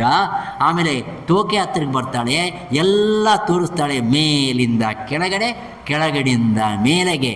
ಅಧ್ಯಾರೋಪ ಅಪವಾದಾಭ್ಯಂ ಪ್ರಪಂಚಂ ನಿಷ್ಪ್ರಪಂಚತೆ. ಅಧ್ಯಾರೋಪ ಅಪವಾದ ಈ ಎರಡು ಕಾರಣಗಳಿಂದ ಮೇಲಿಂದ ಕೆಳಗಡೆ, ಕೆಳಗಡೆಯಿಂದ ಮೇಲ್ಗಡೆ, ಶುದ್ಧ ಬ್ರಹ್ಮದಿಂದ ಸಕಲ ಜಗತ್ತೆಲ್ಲವೂ ವಿಲೀನವಾಗ್ತಕ್ಕಂಥದ್ದು ಎಲ್ಲಿ ಅಂದರೆ ಶುದ್ಧ ಬ್ರಹ್ಮದಲ್ಲಿ ವಿಲೀನವಾಗ್ತಕ್ಕಂಥದ್ದು. ಇದು ಪಂಚೀಕರಣ ಶಾಸ್ತ್ರದಲ್ಲಿ ಇರ್ತಕ್ಕಂಥ ಮಹತ್ತರವಾಗಿರ್ತಕ್ಕಂಥ ವಾಕ್ಯ. ಯಾವಾಗಾದ್ರೆ ತೋರಿಸ್ತಾಳೋ, ಬಾ ನಾವೆಲ್ಲ ಹಾವು ಅಂದ್ಕೊಂಡ್ವಿ, ಹಾವಲ್ಲ ಹಗ್ಗ. ಇವಾಗ ನೀವು ಯೋಚನೆ ಮಾಡಿ, ಹಾವು ಅನ್ನೋವಾಗ ಹಗ್ಗ ಇತ್ತ, ಹಾವಿತ್ತ? ಏನಿತ್ತು? ಆ ಭ್ರಮೆ ಹೋದ ಮೇಲೆ ಹಗ್ಗ ಇತ್ತೋ ಹಾವಿತ್ತೋ? ಪೂರ್ವದಲ್ಲಿ ಇದ್ದಿದ್ದು ಹಗ್ಗನೇ, ಭ್ರಮಾಕಾಲದಲ್ಲಿ ಇದ್ದಿದ್ದೂ ಹಗ್ಗನೇ, ಭ್ರಮ ನಿವಾರಣೆ ಆದಮೇಲೆ ಇರ್ತಕ್ಕಂಥದ್ದು ಯಾವುದು? ಆ ಹಗ್ಗ ಅನ್ನುವುದು ಅದು ಭೂತ ಭವಿಷ್ಯತ್ ವರ್ತಮಾನ ಕಾಲದಲ್ಲಿ ಎಲ್ಲವನ್ನು ಏಕವಾಗಿರ್ತಕ್ಕಂಥದ್ದು. ಭ್ರಮ ಯಾಕೆ ಬಂತು ಅಂದರೆ ಬಂತಪ್ಪ ಅಷ್ಟೇ. ಬಂದಿದ್ದನ್ನು ನೀನೇನು ಮಾಡ್ಕೋಬೇಕು? ಕಳ್ಕೋಬೇಕು. ಬಂದಿದ್ದನ್ನು ಕಳ್ಕೊಳ್ಳೋನು ಜ್ಞಾನಿ, ಬಂದಿದ್ದನ್ನು ಕಳ್ಕೊಳ್ಳೋದೇನೆ ಉಳಿಸ್ಕೊಳ್ಳೋನು ಅಜ್ಞಾನಿ. ಆದ ಕಾರಣ ನೀವು ಯೋಚನೆ ಮಾಡಬೇಕಾಗಿರೋದು ಮುಂದೆ ಏನು ಮಾಡಬೇಕು ಅಂತಂದು ಯೋಚನೆ ಮಾಡಬೇಕು. ವಿವೇಕದಿಂದ, ಜ್ಞಾನದಿಂದ ಅದನ್ನು ತೊಲಗಿಸ್ಕೊಳ್ತಕ್ಕಂಥದ್ದು ಬಾಧ್ಯತೆ ನಿನಗೆ. ಭಕ್ತರೆಲ್ಲರೂ ಭಗವದ್ ಭಕ್ತರು, ಭಾಗವತ್ ಭಕ್ತರೆಲ್ಲರೂ ಅಂಥವರು. ಅವರಿಗೆ ಕಷ್ಟಗಳಿಲ್ಲ ಅಂದ್ಕೋಬೇಡಿ, ಅವರಿಗೆ ದುಃಖ ಇಲ್ಲ ಅಂದ್ಕೋಬೇಡಿ, ಎಲ್ಲ ಇತ್ತು. ಆದರೆ ಅವರ ಮನಸ್ಸಿನಲ್ಲಿ ಒಂದಿತ್ತು, ಇವೆಲ್ಲ ನನಗೆ ಅಲ್ಲ, ನನಗೆ ಕೇವಲ ದೈಹಿಕವಾಗಿರ್ತಕ್ಕಂಥ ಪಾಂಚಭೌತಿಕವಾಗಿರ್ತಕ್ಕಂಥ ಶರೀರಕ್ಕೆ ಅನ್ನುವ ಪ್ರಜ್ಞೆ ಅವರಲ್ಲಿ ನಿಗೂಢವಾಗಿತ್ತು. ಅದಕ್ಕೋಸ್ಕರ ಭಕ್ತರಾದರು ಅವರು. ಆದ ಕಾರಣನೇ ನಾವು ಕಳ್ಕೊಳ್ಬೇಕಾಗಿರ್ತಕ್ಕಂಥದ್ದು ನಾವು ಅಂದ್ಕೊಂಡಿರ್ತಕ್ಕಂಥ ಅಜ್ಞಾನವನ್ನು ಕಳ್ಕೋಬೇಕು. ನಮ್ಮ ತಾಯಿಯವರು ಒಂದು ಚಿಕ್ಕ ಎಕ್ಸಾಂಪಲ್ ಹೇಳೋರು. ದಾರಿಯಲ್ಲಿ ಹೋಗ್ತಾ ಇದ್ದರೆ ಅದು ಚೊಪ್ಪಲಿ ಇಲ್ಲದೇನೋ ಹೋಗ್ತಾ ಇದೆಯಾ, ಎಲ್ಲೋ ಹೇಸಿಗೆ ಅದ್ರ ಮೇಲೆ ಕಾಲಿಟ್ಬಿಟ್ಟಿದೆಯಾ? ಬೇಡ ಅವಸ್ಥೆ. ಕಾಲಿಟ್ಬಿಟ್ಟು ಅಲ್ಲಿ ಕೂತ್ಕೊಂಡು ನಾನು ತುಳಿದಿರ್ತಕ್ಕಂಥದ್ದು ಯಾವ ಮುಹೂರ್ತ, ಯಾವ ನಕ್ಷತ್ರ, ಏನು ತುಳಿದಿದ್ದೀನಿ, ಆ ತುಳಿದಿರೋ ಪದಾರ್ಥದಲ್ಲಿ ಏನೇನಿದೆ, ಆ ಯಾವ ಟೈಮ್ನಲ್ಲಿ ಮಾಡಿದ್ದೀನಿ, ಇದಕ್ಕೆ ಯಾರು ಕಾರಣ ಆಗಿರಬೇಕು, ಇದು ಯೋಚನೆ ಮಾಡ್ತೀಯೋ? ಒಂದು ತಂಬಿಗೆ ತುಂಬ ನೀರು ತೊಗೊಂಡು ಬಂದು ಸ್ವಚ್ಛ ಮಾಡಿಕೊಂಡು ಮುಂದಕ್ಕೆ ಹೋಗ್ತೀಯೋ? ಇವೆಲ್ಲ ಯೋಚನೆ ಮಾಡೋದಾದರೆ ನೀನು ಅಜ್ಞಾನಿ. ನೀನು ಕೊಡ ತೊಗೊಂಡು ಬಂದು ನೀರಿನಿಂದ ಸ್ವಚ್ಛ ಮಾಡಿಕೊಂಡು ನೀನು ಮುಂದಕ್ಕೆ ಹೋಗೋದಾದರೆ ನೀನು ಜ್ಞಾನಿ ಆಗ್ತೀಯ. ಆದ ಕಾರಣ ಈ ಭ್ರಮ ಅನ್ನೋದೇನಿದೆಯೋ, ಆ ಮಾಯ ಅನ್ನೋದೇನಿದೆಯೋ, ಆ ಮಾಯ ಆತ್ಮನನ್ನು ಏನೂ ಮಾಡುವುದಿಲ್ಲ. ಆದರೆ ಆ ಆತ್ಮನನ್ನು ಮರೆ ಮಾಡ್ತಕ್ಕಂಥ ಒಂದು ಕುಚೇಷ್ಟೆಯನ್ನು ಮಾಡುತ್ತೆ ಆ ಪ್ರಕೃತಿ. ನೀನು ಮಾಡ್ಕೋಬೇಕಾಗಿರೋದು ಆ ಪ್ರಕೃತಿಯನ್ನು ಬಿಡಿಸಿ ಅಲ್ಲಿ ಇರ್ತಕ್ಕಂಥ ದೋಷಗಳನ್ನು ಬಿಡಿಸಿ ನಿನ್ನ ನಿಜ ಸ್ವರೂಪವನ್ನು ನೋಡ್ತಕ್ಕಂಥದ್ದು ಬುದ್ಧಿವಂತನ ಲಕ್ಷಣ. ಇದು ಭಾಗವತದಲ್ಲಿ ಇರತಕ್ಕಂಥ 2ನೇ ಮಾತು. 3ನೇ ಮಾತು ಹೇಳಿಬಿಡ್ತೀನಿ. ಇಡೀ ವಿಶ್ವದಲ್ಲೆಲ್ಲ ಪಂಚಭೂತಗಳು ಎಲ್ಲ ವ್ಯಾಪ್ತಕವಾಗಿದೆ. ನಮಗೆ ಗೊತ್ತಾಗುತ್ತೆ, ಭೂಮಿ ಇದೆ, ಭೂಮಿದೆ ಅಂತ ಗೊತ್ತಾಗುತ್ತೆ, ವಾಯುವಿದೆ ಗೊತ್ತಾಗುತ್ತೆ, ಅಗ್ನಿ ಇದೆ ಗೊತ್ತಾಗುತ್ತೆ, ಅಪ್ಪು ಇದೆ, ನೀರಿದೆ ಗೊತ್ತಾಗುತ್ತೆ, ಆಕಾಶವಿದೆ ಗೊತ್ತಾಗುತ್ತೆ, ಬಾಹ್ಯದಲ್ಲಿ ಗೊತ್ತಾಗುತ್ತೆ. ನಿನ್ನಲ್ಲಿದೆಯಾ ಇಲ್ವಾ? ನಿನ್ನಲ್ಲಿದೆಯಾ ಇಲ್ವಾ? ಅದು ಹೆಂಗಿದೆ ನೋಡಿ. ಭಗವಂತ ಇದೊಂದು ಪವಾಡ. ಹೊರಗಡೆ ಇರ್ತಕ್ಕಂಥ ವಾಯು ನಿನ್ನಲ್ಲಿ ವಾಯುವಾಗಿ ಒಳಗೆ ಬಂದಿದ್ದಾನೆ. ನಿನಗೆ ಗೊತ್ತಿದೆಯಾ? ಅದು ನಿನಗೆ ಗೊತ್ತಿಲ್ಲ. ಹೆಂಗೆ ಬಂದ ಗೊತ್ತಿಲ್ಲ. ನಿನ್ನ ಹೊರಗಡೆ ಇರತಕ್ಕಂಥ ಪೃಥ್ವಿ ಅಂಶ ನಿನ್ನಲ್ಲಿ ಸೇರ್ಕೊಂತು. ಹೆಂಗೆ ಸೇರ್ಕೊಂತು? ಬಾಹ್ಯದಲ್ಲಿ ಇರ್ತಕ್ಕಂಥ ಸರ್ವವ್ಯಾಪಕವಾಗಿರ್ತಕ್ಕಂಥ ಪಂಚಭೂತಾತ್ಮಕವಾಗಿರ್ತಕ್ಕಂಥ ಜಗತ್ತೆಲ್ಲವೂ ಈ ಶರೀರದಲ್ಲಿ ಅನೂಹ್ಯವಾಗಿ ನಿಕ್ಷಿಪ್ತವಾಗಿ ಸೈಲೆಂಟಾಗಿ ಇದರಲ್ಲಿ ತುಂಬಿ ತುಳುಕ್ತಾ ಇದೆಯಲ್ವಾ? ಹಾಗೆಯೇ ಸರ್ವವ್ಯಾಪಿಯಾಗಿರ್ತಕ್ಕಂಥ ಮಹಾವಿಷ್ಣುವು ನಿನ್ನಲ್ಲಿ ಆತ್ಮವಸ್ತುವಾಗಿ ನಿನ್ನಲ್ಲಿ ಸೇರಿಕೊಂಡಿದ್ದಾನೆ. ಆದರೆ ಅವನು ನಿನಗೆ ಕಾಣಿಸೋದಿಲ್ಲ. ನೀ ಯಾರನ್ನು ತೋರಿಸ್ತೀನಿ ಅಂದರೆ ನಂಬಬೇಡಿ. ತೆಲುಗಿನಲ್ಲಿ ಒಂದು ಹಾಡಿದೆ, ನಮ್ಮ ನರಹರಿ ಸದ್ಗುರು ಸ್ವಾಮಿಗಳವರು ಮಾಡಿರ್ತಕ್ಕಂಥ ಹಾಡು. చూపు మనుచు మూఢు నడిగేరో పరబ్రహ్మ వస్తువు చూపెదామని మూర్ఖులందూరు. చూపుల కలవి కాని రూపరహితంబైన బ్రహ్మము చూపులకు లోనైన ఎప్పుడే మాసిపోయేదని ఎరుంగక. చూపు మనుచు మూఢు నడిగేరో పరబ్రహ్మ వస్తువు చూపెదామని ಮೂರ್ಖುಲಂದೂರು. ಅನುಸ್ಯೂತವಾಗಿ ಇದೆ, ಅದನ್ನು ಕಾಣೋಕ್ಕಾಗೋದಿಲ್ಲ. ಹೊರಗಡೆ ಇರತಕ್ಕಂಥ ವಾಯು ಅಷ್ಟೆಲ್ಲ ಇದೆ, ನಿನ್ನ ಒಳಕ್ಕೆ ಅಷ್ಟೆಲ್ಲ ಬಂದುಬಿಟ್ರೆ ಏನಾಗ್ತಿ? ಈ ತಿತ್ತಿ ಇದೊಂಥರ ಬೆಲೂನು ಅಲ್ವಾ? ಇದೊಂಥರ ಚಿಕ್ಕ ಬೆಲೂನು. ಅದು ಹೊರಗಡೆ ಎಷ್ಟು ವಾಯು ಇದೆ ಅದೆಲ್ಲ ಇಲ್ಲಿ ತುಂಬಿದೆ. ಏನಾಗುತ್ತೆ ರೀ? ಬೆಲೂನ್ ಏನಾಗುತ್ತೆ? ಹೊರಟೋಗುತ್ತಲ್ಲ. ಈ ಬೆಲೂನಿಗೆ ಎಷ್ಟು ಗಾಳಿ ಇರಬೇಕೋ ಅಷ್ಟೇ ಕೊಡ್ತಾನೆ ಮಹಾವಿಷ್ಣು. ಇರುವೆ ಇದೆ, ಇರುವೆಯಲ್ಲಿ ವಾಯು ಇದೆಯೇ ಇಲ್ವಾ? ಅದಕ್ಕೆಷ್ಟು ಎಷ್ಟು ಕೊಡಬೇಕು? ಎಷ್ಟು ಕೊಡಬೇಕು ಅಷ್ಟೇ. ಮೊಸಳೆ ಇದೆ, ಅದಕ್ಕೆ ಎಷ್ಟು ಕೊಡಬೇಕು? ಆನೆ ಇದೆ, ಆನೆ ಕೊಟ್ಟಷ್ಟು ನಮಗೆ ಕೊಟ್ಬಿಟ್ರೆ ನಾವು ಆನೆ ಆಗಲ್ಲ. ಅಂದರೆ ಯಾವ ಜೀವಿಗೆ, ಈ ಸಕಲ 84 ಲಕ್ಷ ಜೀವರಾಶಿಗಳಿಗೆ ಅದರದ ಆಗಿರ್ತಕ್ಕಂಥ ಆ ಉಪಾಧಿಗೆ ಎಷ್ಟೆಷ್ಟು ಪ್ರಮಾಣದಲ್ಲಿ ಏನೇನು ಕೊಡಬೇಕೋ ಅದನ್ನು ಮಾತ್ರ ಕೊಟ್ಟು ಒಂದು ನಿಯಮಿತವಾಗಿರ್ತಕ್ಕಂಥ ಈ ಜಗತ್ತನ್ನು ಪರಿಪಾಲನೆ ಮಾಡ್ತಕ್ಕಂಥ ದಕ್ಷನು ಯಾರು ಅಂದರೆ ಆ ಪರಬ್ರಹ್ಮ ಸ್ವರೂಪನಾಗಿರ್ತಕ್ಕಂಥ ಮಹಾವಿಷ್ಣು. ಅಂಥ ಮಹಾವಿಷ್ಣು ಎಷ್ಟು ಅವತಾರಗಳನ್ನು ಮಾಡಿದನೋ. ಪ್ರತಿಯೊಂದು ಜೀವಿಯಲ್ಲಿ ಒಂದೊಂದು ಆಕಾರವನ್ನು ಹೊಂದಿ ಎಲ್ಲ ಜೀವರಾಶಿಗಳಲ್ಲಿ ತಾನೇ ಇದ್ದು ಈ ವಿಶ್ವವನ್ನೆಲ್ಲ ಆವರಿಸಿಕೊಂಡಿರ್ತಕ್ಕಂಥ ಮಹಾನುಭಾವ ಆ ಈಶ್ವರ. ಅದಕ್ಕೋಸ್ಕರನೇ ಗಜೇಂದ್ರ ಮೋಕ್ಷದಲ್ಲಿ ಒಂದು ಪದ್ಯ ಇದೆ. ಅದು ಪದ್ಯ ಹೇಳ್ತೀನಿ, ವಿವರ ಕೊಡೋದಿಲ್ಲ, ಮುಖ ಸರಿ ಹೋಗುತ್ತೆ. ಯವನಿ ಜನಿಂಚು ಜಗಮು ಯವ್ವನಿ ಲೋಪಲ ನುಂಡು ಲೀನಮೈ ಯವ್ವನಿ ಎಂದುಡಿಂದು ಪರಮೇಶ್ವರುಡೆಂವಡು ಮೂಲ ಕಾರಣಂಬೆಂವಡು ಅನಾದಿ ಮಧ್ಯ ಲಯುಡೆಂವಡು ಸರ್ವಮು ತಾನೈನ ವಾಡೆಂವಡು ವಾನಿನ್ ಆತ್ಮಭವುನ್ ಈಶ್ವರುನೇ ಶರಣಂಬು ವಿಡದನ್. ఒక పరి జగముల విలినిడి ఒక పరి లోపలికి గొనుచు ఉభయము తానై సకలార్థ సాక్షియగు ఐ అకళంకుని ఆత్మమయుని అర్థిదలంతున్. లోకంబులు లోకేశులు లోకస్తులు తెగిన తుది అలోకంబగు పెంచి కటికి అవ్వలయై ఉండు అతనినే ఏకాకృతి వెలుగునతనినే సేవింతున్.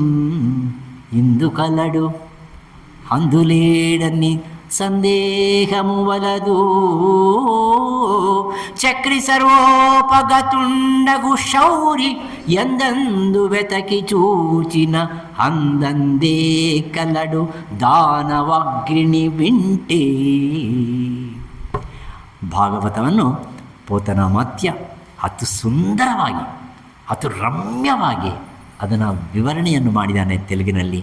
ಆದರೆ ಅದರಲ್ಲಿ ಅಂತರ್ಲೀನವಾಗಿರ್ತಕ್ಕಂಥ ಸಂಸ್ಕೃತ ಭಾಷೆಯಲ್ಲಿ ವ್ಯಾಸ ಮುನೀಂದ್ರರು ಮಾಡಿದ್ದಾರೆ.